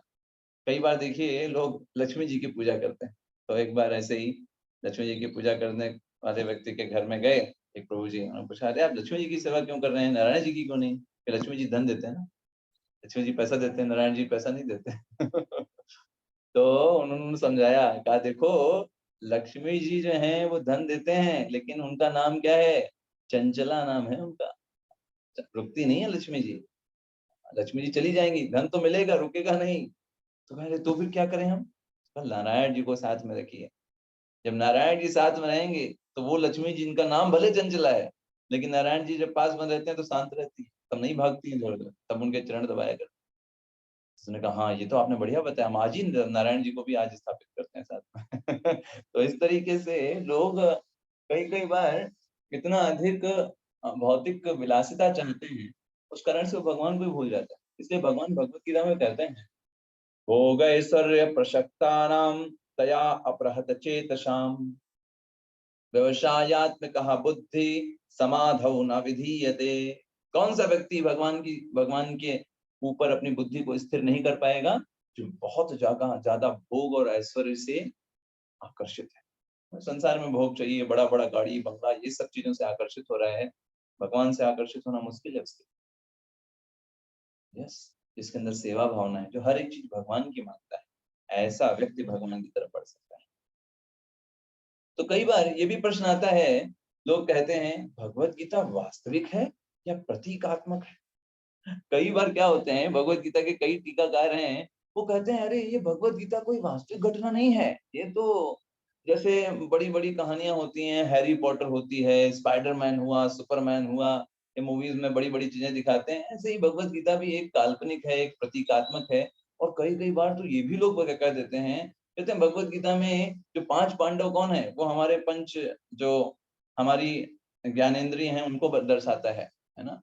कुरुक्षेत्र क्या है? हमारा शरीर ही कुरुक्षेत्र है। ऐसे-ऐसे करके वो एक तरीके से बकवास बातें करते हैं, है ना? लेकिन हम ये जानते हैं भगवत गीता एक इतिहास है, ये कोई प्रतीक नहीं है कि कुरुक्षेत्र हमारे शरीर को प्रदर्शित कर रहा है ना? ये जो 5 पांडव हैं, ये जो है हमारी 5 इंद्रियों को बता रहे हैं। इस तरीके की जो फालतू की चीज़ें हैं उसको नहीं श्रवण करना चाहिए। ऐसे आप देखिए कई सारे भगवत गीता के टीकाकार हैं, वो इस तरीके से लिखते हैं, वो इतिहास नहीं मानते गीता को, और ऐसे लोग कभी भगवत गीता को सही नहीं समझ पाएँगे। तो इसलिए देखिए भगवत गीता जहाँ पर हुई वो आज भी स्थान है। कुरुक्षेत्र में ज्योतिषण नाम की जगह है, आज भी वो जगह है, आज भी अगर आप वहाँ जाएँगे कुरुक्षेत्र में, वहाँ पूरा-पूरा एक म्यूज़ियम बना हुआ है जहाँ पर आप सारे साक्ष्य देख सकते हो। डॉक्टर एस राव नाम के अगर आप नेट पे सर्च करेंगे, उनकी रिसर्च है द्वारका पर, उन्होंने पूरी की पूरी द्वारका नगरी को एक्सकैवेट किया है समुद्र से। एस राव नाम से आप सर्च कर सकते हैं। यूट्यूब पे उनका उनका पूरी डॉक्यूमेंट्री है। किस तरीके से द्वारका नगरी के जो-जो डिस्क्रिप्शन शास्त्रों में मिलते हैं, वो सब कुछ उन्होंने प्राप्त किए वहाँ से। तो ये कोई काल्पनिक चीज़ नहीं है। 5000 साल पूर्व स्वयं भगवान श्री कृष्ण, जो कि परम भगवान है के रूप में हैं, उन्होंने ये अर्जुन को ये ज्ञान दिया है। यस। तो किसी भी व्यक्ति को सत्य को तोड़-मरोड़ करके प्रस्तुत नहीं करना चाहिए। यस। ये वास्तविक घटनाएँ हैं इन चीज़ों की। तो जब कोई व्यक्ति इन इन तथ्यों को तोड़-मरोड़ करके प्रस्तुत करता है, तब वो वास्तविक प्रेम नहीं जगा पाएगा अपनी किताबों के माध्यम से। गीता लोग पढ़ेंगे, डिवोटी नहीं बनेंगे, भक्त नहीं बनेंगे, हृदय में प्रेम नहीं आएगा। वो कब आएगा?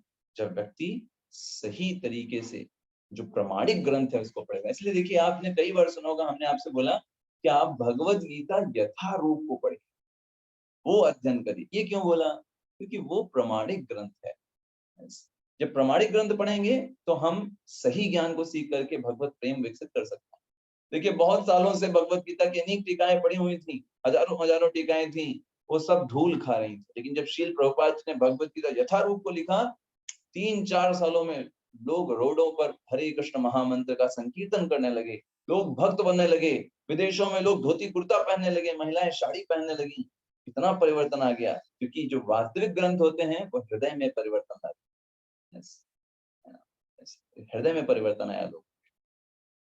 तो ये क्यों हुआ? क्यों प्रभुपाद जी की पुस्तक, क्यों भगवत गीता यथारूप इतना बड़ा परिवर्तन कर पाई?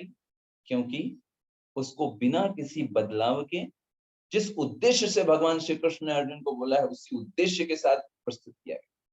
उसमें कोई स्वार्थ धारणा इन्वॉल्व नहीं थी, उसमें किसी को इतिहास ना बता करके नहीं बताया गया, वास्तविक तरीके से बताया। अब देखिए कई बार आपने इस शब्द को सुना होगा, हिंदू माइथोलॉजी। आप देखिए कई सारी जो मूवीज भी आती है ना, तो देखिए हिंदू माइथोलॉजी से प्रेरित। तो ये शब्द ही क्यों है माइथोलॉजी? माइथोलॉजी का मतलब क्या है? मनगढ़ंत। माइथोलॉजी मिथ है, असली चीज नहीं। मिथ का मतलब है जो सही चीज नहीं है। तो माइथोलॉजी का मतलब ही क्या है? तो मनगढ़ंत है। तो इनको शब्द को बनाया गया ऐसे लोगों के द्वारा जो कि ईसाई धर्म को प्रोपोगेट करना चाहते थे। इसमें मैक्स मुलर नाम के जो थे 1876 में वो मुख्य व्यक्ति।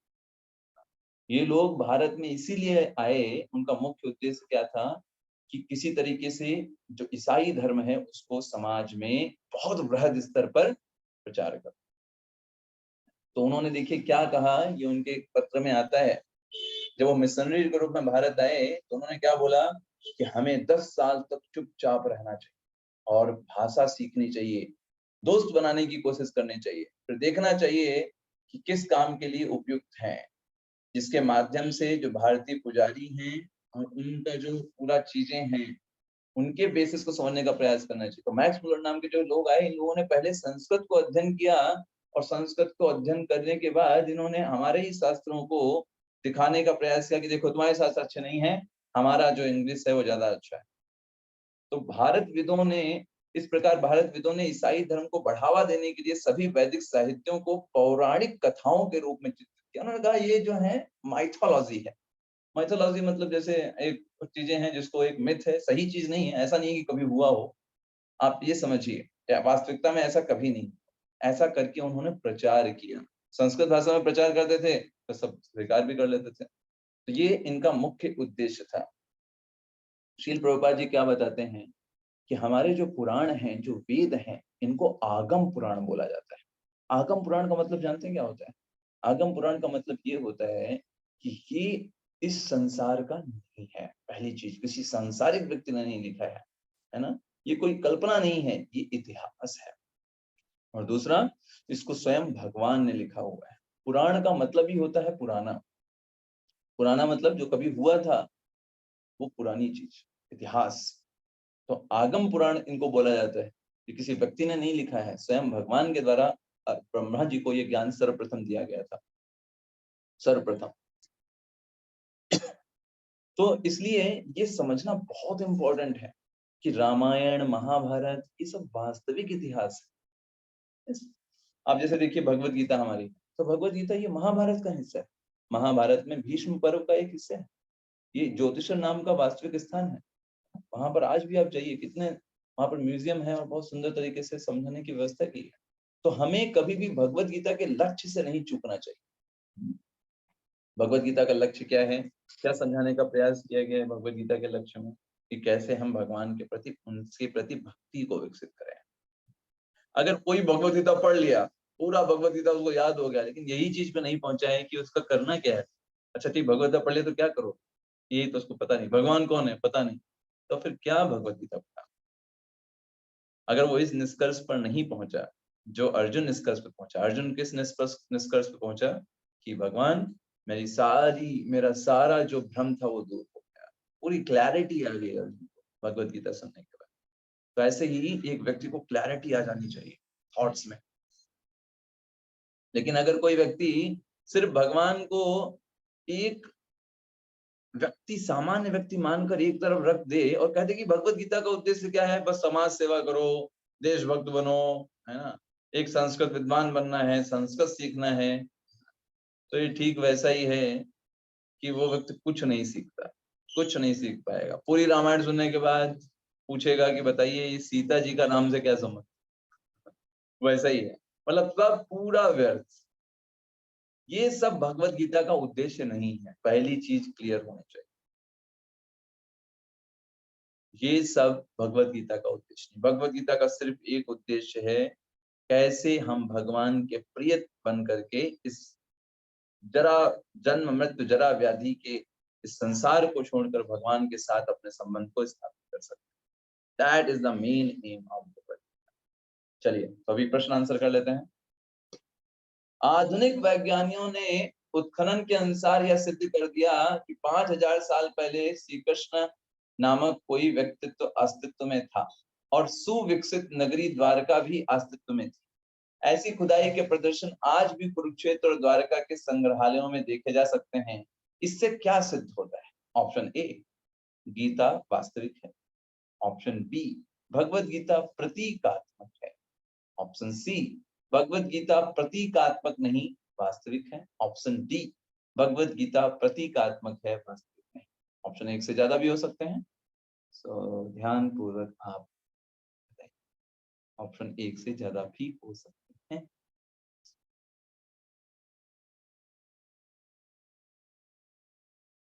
यस, सीता माता जी ने बिल्कुल सही आंसर किया।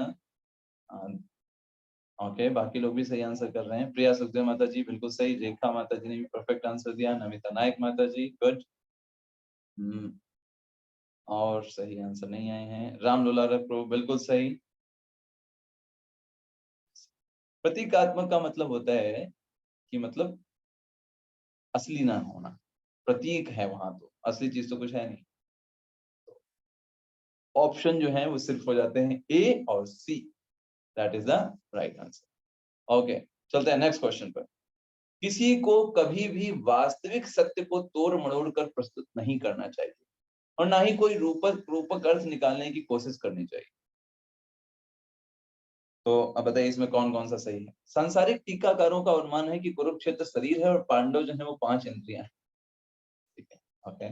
सेकंड, गीता पर लेखकों द्वारा सैकड़ों व्याख्याएं बिना किसी श्रद्धा के केवल मानसिक अटकलों के साथ। तीसरा, पुस्तकालयों में पड़ी काल्पनिक टिप्पणियां जिसका जीवन में कोई व्यवहारिक मूल्य अनुप्रयोग नहीं है। चौथा, गलत व्याख्याओं में प्राणियों के हृदय में श्री कृष्ण के प्रति शुद्ध भक्ति जगाने की कोई क्षमता नहीं है। ये सारे के सारे ऑप्शन सही होते हैं। क्यों? क्योंकि ये जो ऊपर वाक्य लिखा हुआ है वो इन चारों को बताता है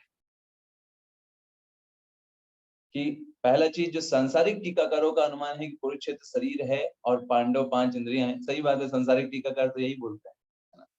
गीता पर जो कई सारे सैकड़ों व्याख्याएं हैं वो बिना किसी श्रद्धा के लिखी गई हैं, अपने संस्कृत की विद्वत्ता को बताने के लिए। देखो, हमने संस्कृत में अनुवाद कर लिया, ये कर लिया, वो कर लिया, हमको भी गीता आती है ना। और दूसरी बात यह है, जब गीता पर कोई टीका लिखता है लोग पढ़ेंगे जरूर, क्योंकि गीता इतना पॉपुलर ग्रंथ है, तो अपने आप को पॉपुलर बनाने का एक तरीका है। इस तरीके से कई सारे लोग बिना किसी श्रद्धा के लिखते हैं और पुस्तकालय में उनका कोई मूल्य नहीं है, अनुप्रयोग नहीं है, वो पड़ी हुई धूल खा रही है, कोई परिवर्तन नहीं आ रहा है। और जो गलत व्याख्याएं हैं उनके अंदर कोई क्षमता नहीं है भक्ति को जागृत करने। ओके, हिंदू माइथोलॉजी शब्द इंडोलॉजिस्ट द्वारा गढ़ा गया था। क्यों गढ़ा गया? पहला, ईसाई धर्म को बढ़ावा देने के लिए।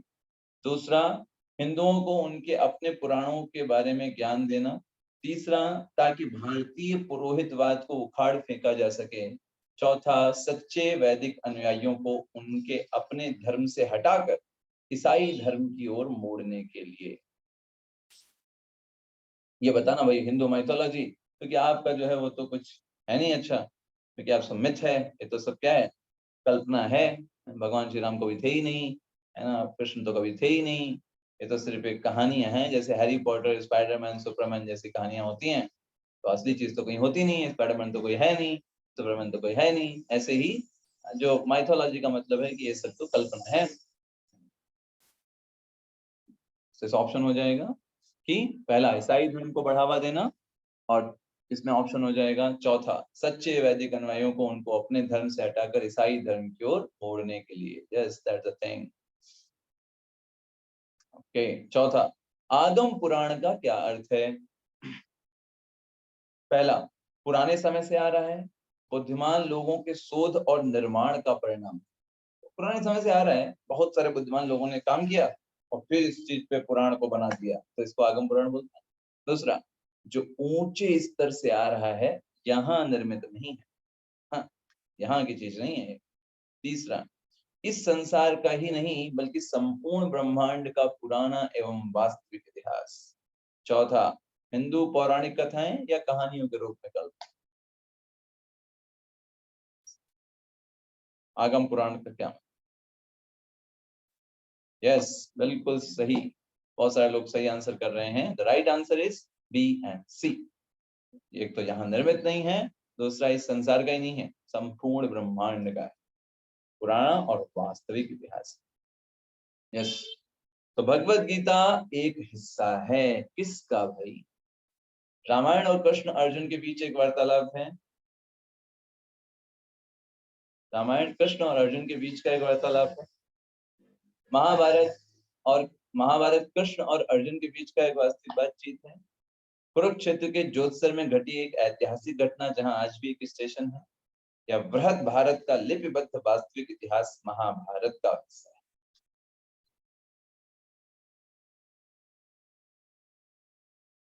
देखिए क्वेश्चन क्या है, भगवत गीता किसका एक हिस्सा है?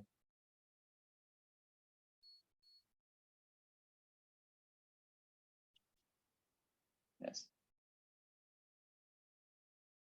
यस, बिल्कुल सही। पहला, ये दूसरा ऑप्शन भी हो जाएगा। महाभारत कृष्ण और अर्जुन के बीच में बातचीत हुई, महाभारत और कृष्ण और अर्जुन के बीच का एक हिस्सा। तो कृष्ण अर्जुन के बीच में जो वार्तालाप हुई वो है और महाभारत का हिस्सा है। और चौथा ऑप्शन भी सही हो जाएगा, क्योंकि वो भी क्या है, महाभारत जो है वास्तविक इतिहास है और उसका हिस्सा है। तो बी और डी सही हो जाएंगे। सी भी ठीक हो सकता है, क्योंकि सी में कुरुक्षेत्र के बारे में वर्णन किया गया है, तो कुरुक्षेत्र वहां का पार्ट है। कुरुक्षेत्र में एक ऐतिहासिक घटना है, वहां का ये भगवत गीता जो है पार्ट। ओके, भगवत गीता का लक्ष्य है क्या भाई? लक्ष्य है भगवत गीता का पहला ऑप्शन, हमें यह सिखाने के लिए कि गीता के केंद्रीय बिंदु और मुख्य विषय श्री कृष्ण की शरणागति और उनकी पूजा कैसे करें, ये भगवत गीता का ये पहला ऑप्शन। दूसरा, शांति की स्थिति प्राप्त करने के लिए अवैयक्तिक प्रकाश की व्यापक दृष्टि को विकसित करना, ताकि समाज में शांति रहे, इसलिए एक व्यापक दृष्टि विकसित करना। दूसरा, तीसरा, राष्ट्र के देशभक्त बनना, सभी के कल्याण के लिए सामाजिक सेवाएं प्रदान करना। चौथा, उच्चतम स्तर का संस्कृत विद्वान बनना। सारे श्लोक याद हो जाना भगवत गीता के। क्या भगवत गीता का उद्देश्य क्या है? यस, भगवत गीता का उद्देश्य क्या है? सिर्फ ये सिखाना कि जो मुख्य विषय है भगवान श्री कृष्ण के प्रति कैसे शरणागत हो, कैसे उनकी सेवा करें, कैसे उनको प्रसन्न करें, ये उद्देश्य है। बाकी सब चीजें एडिशनल है। आप वो सब करके अच्छे देशभक्त भी बन सकते हैं, आप समाज की सेवाएं भी कर सकते हैं, पर वो लक्ष्य नहीं, वो तो बाई प्रोडक्ट है। जब आप भक्त बनेंगे, आप क्यों नहीं देश की रक्षा करें, क्यों नहीं आप समाज का कल्याण करें? एक भक्त तो एक चींटी के बारे में भी सोचता है, चींटी को भी भगवान का अंश के रूप में देखता है। तो अगर कोई पूछे भगवान कृष्ण कौन है, अगर कोई आपसे ये प्रश्न पूछता है, तो कोई बोलेगा कि अरे भगवान कृष्ण जो है एक बहुत बड़े योगी थे, रहस्यवादी व्यक्ति थे, एक बहुत शक्तिशाली व्यक्ति थे, एक बड़े पॉलिटिशियन थे, एक बड़े एक चरवाहा लड़के थे, है ना? या फिर उन्होंने पिछले जन्म में बहुत अच्छे अच्छे कर्म किए होंगे, इसलिए उनको महान शक्ति से संपन्न एक जीवन मिला। ऐसे करके लोग, कई सारे लोग ऐसा बोल सकते हैं। लेकिन लोग क्या बोलते हैं वास्तव में, कृष्ण कौन है? शास्त्र क्या बोलते हैं?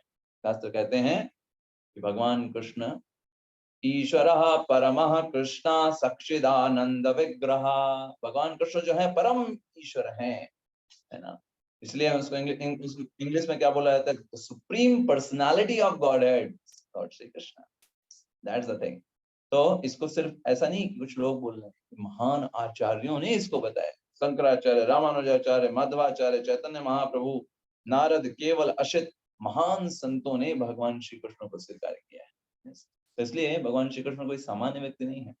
भगवत गीता में स्वयं भगवान इसकी घोषणा करते हैं, और सिर्फ भगवान ही इस बात को नहीं बताते कि मैं भगवान हूँ। जैसे सिंपल सी बात है, अगर कोई व्यक्ति, है ना, आप मान लीजिए आपने IIT से पढ़ाई किया, कोई व्यक्ति आया, कहा माता जी या प्रभु जी आपने कहाँ से पढ़ाई किया, तो आप क्या बताओगे? वही बोलो ना, भैया मैंने IIT से पढ़ाई किया।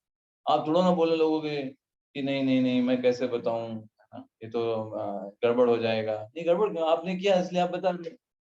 ऐसे ही जब भगवान से पूछा जाता है, अर्जुन ने पूछा कि आप कौन हैं, तो भगवान ने कहा आई एम द लॉर्ड, मैं सभी चीजों को नियंत्रित करता हूँ। ये भगवान का अहंकार नहीं है, ये भगवान नॉर्मली बोल रहा है, जैसे आप नॉर्मली बोलोगे। आपसे कोई पूछेगा आप कौन, आप बताओगे मैं गृहिणी हूँ, है ना, मैं पिता हूँ, मैं माता हूँ। वो नॉर्मल है आपके लिए। ऐसे ही भगवान कह रहे हैं कि मैं सभी चीजों को नियंत्रित करता हूँ, मैं सबका स्वामी हूँ, मुझसे सारी चीजें चलती हैं। और भगवान ने सिर्फ इसको बोला नहीं, अर्जुन के समक्ष विराट रूप में उपस्थित किया अपने आप को। भगवान ये नहीं कि भगवान सिर्फ बोल रहे हैं, बोलने तो आजकल भी कई सारे लोग बोलते हैं कि मैं भगवान हूँ, अपनी पूजा करवा रहे हैं, लाखों लोग उनके फॉलोअर्स हैं, सब उनको भगवान की तरह मानते हैं। उनसे कहिए ठीक है विराट रूप मत दिखाइए, आप अपने 10-12 रूप ही दिखा दीजिए कम से कम। विराट रूप में तो अनंत रूप दिखाए थे, तब उनकी हालत खराब हो जाएगी। Yes. तो भगवान ने सिर्फ बोला नहीं, करके भी दिखाया, विराट रूप करके भी दिखाया। तो कभी भी हमें भगवत गीता को कोई हास्य उपन्यास, है ना, या फिर कोई पुस्तक, सामान्य पुस्तक मान करके इस तरीके से नहीं ट्रीट करना चाहिए। भगवत गीता को क्या बोला जाता है? भगवत गीता, भगवान का। स्वयं भगवान ने आपके लिए वो गीत लिखा है, आपको वापस बुलाने के लिए अपने वास्तविक घर में, जहाँ पर हम वास्तविक में हमारा घर है, आध्यात्मिक जगत में, आपको इस धराधाम से निकाल करके अपने जगत में बुलाने के लिए वो गीत है, एक उनका पत्र है आपके लिए। तो हमें उस तरीके से लेना चाहिए, ना कि इसको सामान्य पुस्तक की तरह मानना चाहिए। कई बार लोग बोलते हैं, अरे भाई ये जो भगवत गीता तो भगवान ने 5000 साल पहले बोली थी ना, तो अभी तो आजकल तो इतना हमने एडवांस कर लिया है, कितना मेडिकल देखो कितना एडवांस कर दिया, कितनी बड़ी बड़ी मशीनें हैं, कितने बड़े बड़े हॉस्पिटल हैं, कितनी कितनी आधुनिक चीजें हमारे पास हैं, कितने हम कंफर्ट में रह रहे हैं। अरे ये 5000 साल पहले बोला गया उपदेश अब हमारी क्या मदद करे? हमारे लिए क्या इसमें कुछ है क्या? लेकिन देखिए, याद रखिए, हमने भगवत गीता को जो स्टार्टिंग में पढ़ा था, भगवत गीता एक कालातीत ज्ञान है, शाश्वत कालातीत। काल का प्रभाव उस पर नहीं पड़ता है। ऐसा नहीं 5000 साल पहले जो भगवान ने बोला उसका आजकल कोई यूज नहीं है। भले आपने कितना भी एडवांसमेंट कर लिया हो, कितना भी आपने प्रगति कर ली हो, लेकिन आज भी आप मृत्यु को नहीं रोक सकते। आज भी आप बुढ़ापे को नहीं रोक सकते। आप दूसरों को बेवकूफ बना सकते हो, है ना, ये बोल दिखा करके, बालों को कलर करके, है ना, या फिर अलग अलग प्रकार के मेकअप करके कि मैं वृद्ध नहीं हुआ हूँ। लेकिन आप बुढ़ापे को नहीं रोक सकते, आप मृत्यु को नहीं रोक सकते। आप तो भगवान भगवत गीता में स्पष्ट रूप से कहते हैं 13वें अध्याय के 9वें श्लोक में, जन्म मृत्यु जरा व्याधि दुख दोषानुदर्शनम। भगवान कहते हैं अर्जुन, इन 4 प्रकार के दुखों को वास्तविक दुख के रूप में समझना चाहिए। जन्म मृत्यु जरा और व्याधि, ये 4 प्रकार के दुख हैं। ये वास्तविक दुख के रूप में जो जानता है वो वास्तव में ज्ञान में है, बाकी सब लोग अज्ञान में जी रहे हैं। आप सिर्फ इसको ऐसे समझ सकते हो कि जन्म मृत्यु जरा व्याधि ये इतने बड़े दुख हैं, इतने बड़े दुख हैं कि बड़े से बड़े मेडिकल एजेंसी, बड़े से बड़े डॉक्टर भी इसके सामने हाथ फैला के खड़े हैं। वो कहते हैं भाई कितना भी रुपए दे दो, करोड़ों रुपए दे दो, हम इससे आपको छूट नहीं दिला सकते। सोचिए कितनी बड़ी समस्या, इतनी बड़ी समस्या है कि इसको छोड़ ही दिया गया है, इसके ऊपर कोई ध्यान ही नहीं देता। सब लोग कहते हैं भाई मरना तो है ही। अबे ऐसे कैसे मरना है? सोचिए, लोग बोलते हैं एज श्योर एज डेथ। बड़े से बड़े डॉक्टर भी बोलते हैं आई एम सॉरी अब कुछ नहीं कर पाया। अरे भाई तो काहे की तुम्हारी डॉक्टर की डिग्री, क्यों इतना तुमने इतना बड़ा पढ़ाई लिखा, तुम एक मृत्यु नहीं रोक पा रहे हो, एक व्यक्ति की जान नहीं रोक पा रहे हो। एक बहुत करोड़पति और व्यक्ति था, उसने डॉक्टर से बोला मेरे पास बहुत करोड़ों रुपए भरे हुए, मुझे बस 1 महीने के लिए मेरी मृत्यु रोक। डॉक्टर ने बोला 1 महीना छोड़ो, 1 दिन नहीं रोक पाएंगे, तुम्हारी हालत ऐसी हो गई है, तुम अभी कितने सांसें बची हुई हैं उसके मोहताज हो। मेरे करोड़ों रुपए तुम्हारे हैं, वो सब वहीं रखे ना, तुम्हें नहीं जरूरत, तुम बजा ही नहीं सकते, इट्स इम्पॉसिबल। तो भगवत गीता हमें इन दुखों से मुक्ति प्रदान करती है, तो अभी भी हमारे लिए ये प्रासंगिक है। ऐसा नहीं है कि अभी हम बहुत एडवांस जमाने में आ गए। एडवांसमेंट जो है एक बस ऊपर से चमक धमक है, असली चीज जो असली दुख है वो आज भी बरकरार है। जन्म मृत्यु जरा व्याधि के रूप में, 3 प्रकार के तापों के रूप में आज भी विद्यमान है। आज भी लोगों को आवश्यकता है। इतना सब आधुनिकता में, इतने सारे गेम, वेब सीरीज, मूवीज, ये सब में सिर्फ और सिर्फ व्यक्ति को कंफ्यूज करके रखा है, सिर्फ और सिर्फ हमारे तनाव और हमारी जो दुखों को और अधिक बढ़ाया है। आप देखिए, अगर पिछले जमाने के व्यक्तियों से तुलना करिए स्वयं की, आप ज्यादा डर में जीते हैं, आप ज्यादा तनाव में जीते हैं। पहले उतना तनाव नहीं होता था लोगों में, इतना ज्यादा लोग लोनलीनेस नहीं फील करते थे, है ना। आजकल व्यक्ति अपने आप में घुटा जा रहा है, समाज के बीच में रह करके भी अकेलापन फील करता है। ये सब क्या है? इस आधुनिकता का परिणाम है, जिसकी कोई आवश्यकता नहीं थी। ऐसे इन सब सारे गेम्स, वेब सीरीज, है ना, मूवीज, सब पूरे जीवन, इस पूरे समाज के चेतना को मलिन कर दिया है इन सब चीजों ने। हमारे बच्चे उससे प्रभावित हो रहे हैं, समाज प्रभावित हो रहा है। तो कैसा भविष्य आगे हम समाज का सोच सकते हैं जहाँ के बच्चे ही नहीं सुरक्षित है। भगवत गीता इन सभी का समाधान है। आधुनिक युग में भी उतना ही इम्पोर्टेंट है अगर हम इसको समझें और आप समझ कर अपने अंदर भगवत भक्ति को विकसित करें, है ना।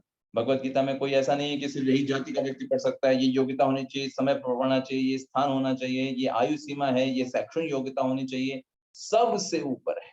भगवत गीता कोई भी व्यक्ति कहीं भी किसी भी अवस्था में पढ़ सकता है और अपनी आत्मा को लाभ पहुंचा सकता है। तो भगवत गीता का ज्ञान कितना वैज्ञानिक है, स्वयं भगवान भगवत गीता के 9वें अध्याय के दूसरे श्लोक में बताते हैं, प्रत्यक्षावगमम।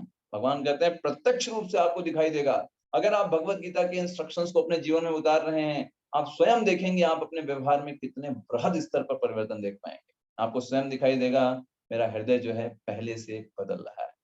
मैं चीजों को अभी उतना चीजों मुझे प्रभावित नहीं कर पाती, काम क्रोध मद लोभ उतने ऊपर मेरे ऊपर आसक्त नहीं हूं मैं उनसे, ये आपको प्रत्यक्ष दिखाई देगा। लेकिन आप जब इसको सही से फॉलो करें, परंपरा से फॉलो करें तब। चलिए तो जल्दी से प्रश्न आंसर कर लेते हैं, ये लास्ट पेज है हमारी।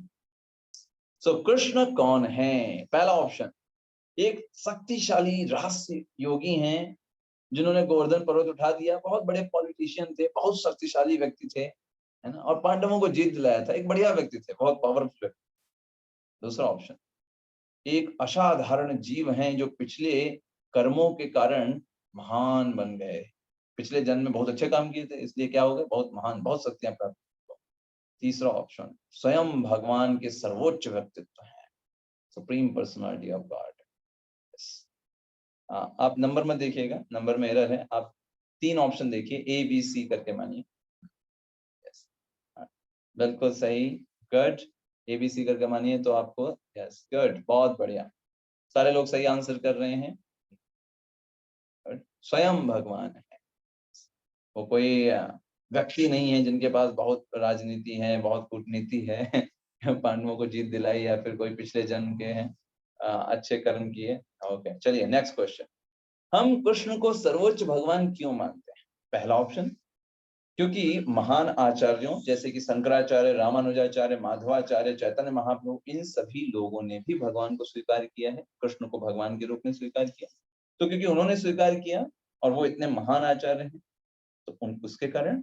दूसरा ऑप्शन, हमारा मानना है कि कृष्ण भगवान हो सकते हैं, इसलिए हम कृष्ण को सर्वोच्च भगवान मान लेते हैं, हमारा मानना है इसलिए मान लेते हैं। तीसरा ऑप्शन, क्योंकि नारद, देवल, अशित जैसे महान ऋषियों ने उनको स्वीकार किया है, हमारे पास बुद्धि कम हो सकती है लेकिन उन लोगों ने स्वीकार किया। चौथा ऑप्शन, कृष्ण स्वयं विश्व रूप दर्शन दिखाते हैं, भगवत गीता में खुद इसकी घोषणा करते हैं कि वो भगवान हैं, और सिर्फ घोषणा नहीं करते, स्वयं उसके स्वरूप ने अपने स्वरूप को दिखाते हैं। Yes, okay good.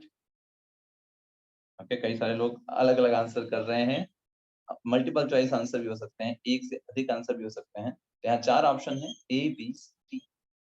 एबीसीडी आपको दिख नहीं रहा पर ऐसा करके आप मान लो। यस, प्रिया माता जी ने बिल्कुल सही आंसर किया, गौरव प्रभु ने भी बिल्कुल सही आंसर किया। यस, तो the right answer is A C D, B is only wrong. हमारा मानना है इसलिए हम भगवान नहीं मानते, अलग लोगों का अलग अलग मानना हो सकता है, हमारे मानने का क्या मतलब है ना, हमारा मानने का मतलब क्या है?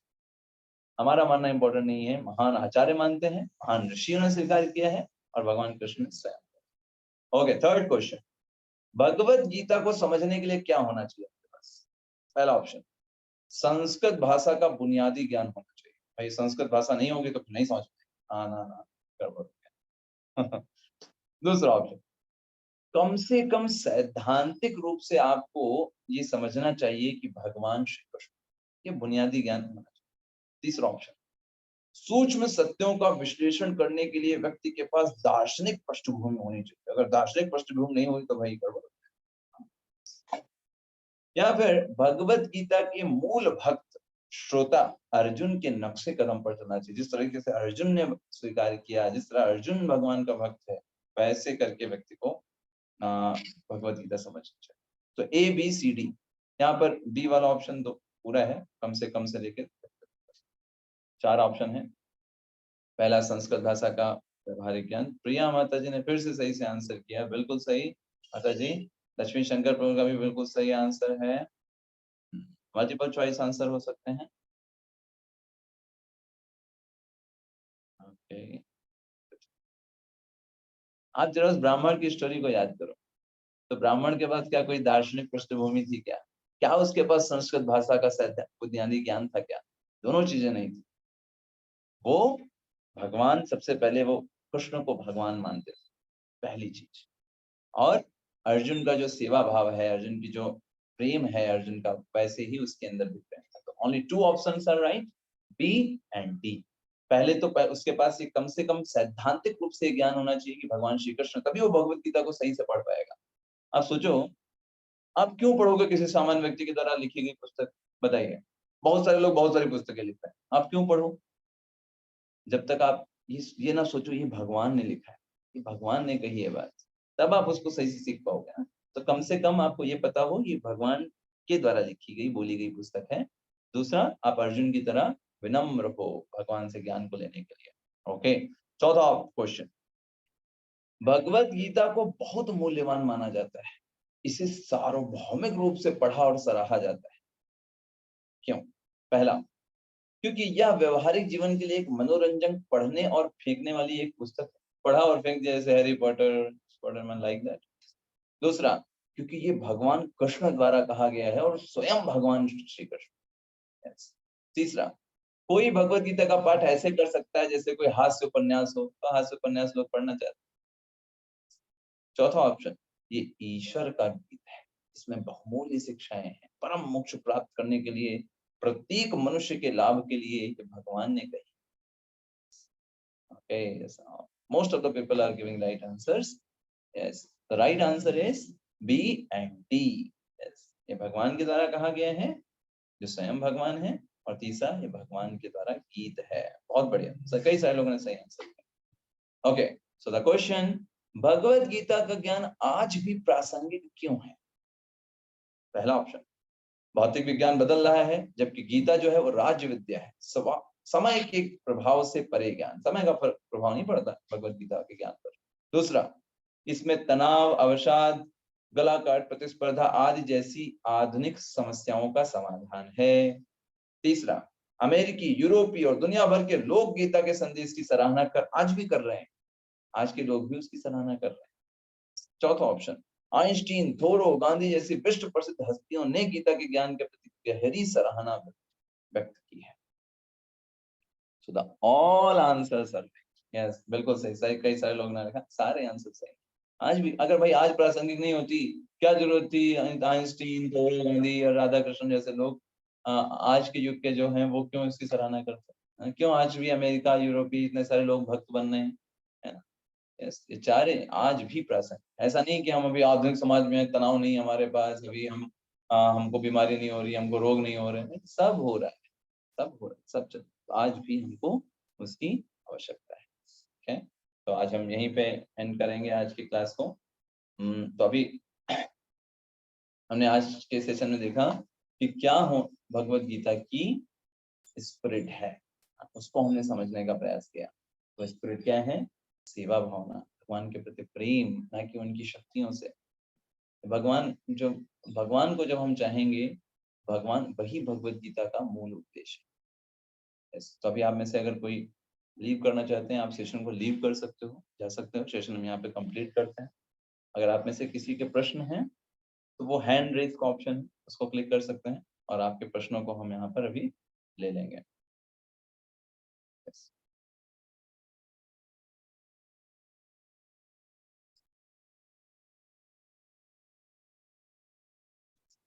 तो हैंड रेज का ऑप्शन है, तो हम देख लेंगे जिसके इसके हैंड रेज होंगे, या फिर अगर आप प्रश्न अपने चैट बॉक्स में पूछना चाहते हैं। ठीक है, यहाँ पर मैं देख पा रहा हूँ आरती माता जी का हैंड रेज है। यस, आरती गुप्ता माता जी, यू कैन आस्क क्वेश्चंस। हरे कृष्णा प्रभु जी, दंडवत। हरे कृष्ण, हरे कृष्ण। प्रभु जी, जो ये फॉरेनर थे मैक्स मुलर, जिन्होंने कि ईसाई धर्म के प्रचार के लिए हमारे वेदों को झूठा बताया, तो आपने बताया कि इन्होंने शायद पहले अध्ययन किया था, उसके बाद फिर इसको माइथोलॉजी बताना शुरू किया। जब उन्होंने हमारे वेदों का अध्ययन किया तो उनके ऊपर प्रभाव पड़ना चाहिए था इसका, जबकि उन्होंने इसका अपोजिट मतलब रिएक्शन दिया। Correct, correct. तो माता जी, हमने आपको इसी चीज को बताया कि कैसे जब शास्त्रों के प्रति हमारी अप्रोच अच्छी होती है तभी उनका प्रभाव हमारे ऊपर पड़ता है। अगर आपको पता हो तो रावण भी शास्त्र अध्ययन किया था, उसने सारे शास्त्र पता थे उसको, लेकिन क्या वो डिवोटी था? बताइए, नहीं, he was not a devotee। उसके बाद भी वो क्या बना? वो एक राक्षसी बना। क्यों? क्योंकि अप्रोच गलत है। वो शहद की बोतल को सब बाहर से चाटने वाले, वो इसलिए पढ़ना चाहते हैं ताकि वो विद्वान बने, सम्मान प्राप्त हो। तो उनका उद्देश्य ही गलत था शास्त्रों को पढ़ने का। तो जब उद्देश्य गलत होता है उससे सही चीज नहीं प्राप्त होती। That's the thing we have understood। तो उनका उद्देश्य यही था कि मुझे इस चीज को गलत दिखाना है, इस उद्देश्य के साथ पढ़ते थे। और जब गीता पढ़ते थे तो यही खोजते थे कुछ इसमें गलत मिले तो वो मैं लोगों को बताऊं, देखो इसमें तुम्हारे गलत लिखा है, हम लोग ज्यादा अच्छे। तो ये उद्देश्य था। तो ये उद्देश्य से कभी भी उनको सही हृदय परिवर्तन नहीं हो पाएगा। आप सोचिए, इतने 1000 टीकाएं भगवत गीता पे लिखी, तो जो टीकाएं लिख रहे हैं उन्होंने भी भगवत गीता पढ़ा ही होगा ना, वो भक्त नहीं बने। ऐसे आप देखिए, बहुत सारे लोग भगवत गीता पढ़ते रहते हैं लेकिन सारे गलत कार्य भी करते हैं। भगवत गीता के सही चीज को नहीं समझ रहे, उसके अर्थ को नहीं समझ रहे। वो क्या है, उनको बस थोड़ी सुकृति मिलती है क्योंकि भगवत गीता को पढ़ रहे हैं, भगवत गीता भगवान ने क्योंकि बोला है, that's all, that's all। ठीक है माता जी? यस, ओके, हरे कृष्ण। तो मुझे नहीं लगता आप में से किसी और का कोई प्रश्न है। तो आपके अगर कोई प्रश्न बीच में भी होते हैं, सप्ताह के बीच में भी होते हैं, तो आप प्रश्न पूछ सकते हैं, व्हाट्सएप पर भी मैसेज कर सकते हैं, और या फिर एकता माता जी को भी बता सकते हैं। ठीक है, तो फिर यहीं पे सत्र को विराम देते हैं। आप सभी का बहुत बहुत हृदय से धन्यवाद, आपने इतना समय दिया। ज्यादा समय हो गया थोड़ा सा, बट ठीक है, हफ्ते में एक दिन है तो इतना तो बनता है ना। चलिए, आप सभी का बहुत बहुत धन्यवाद। हरे हरे कृष्णा प्रभु जी। हरे प्रभु जी। हरे कृष्णा प्रभु जी। हरे कृष्णा प्रभु जी। हरे कृष्णा।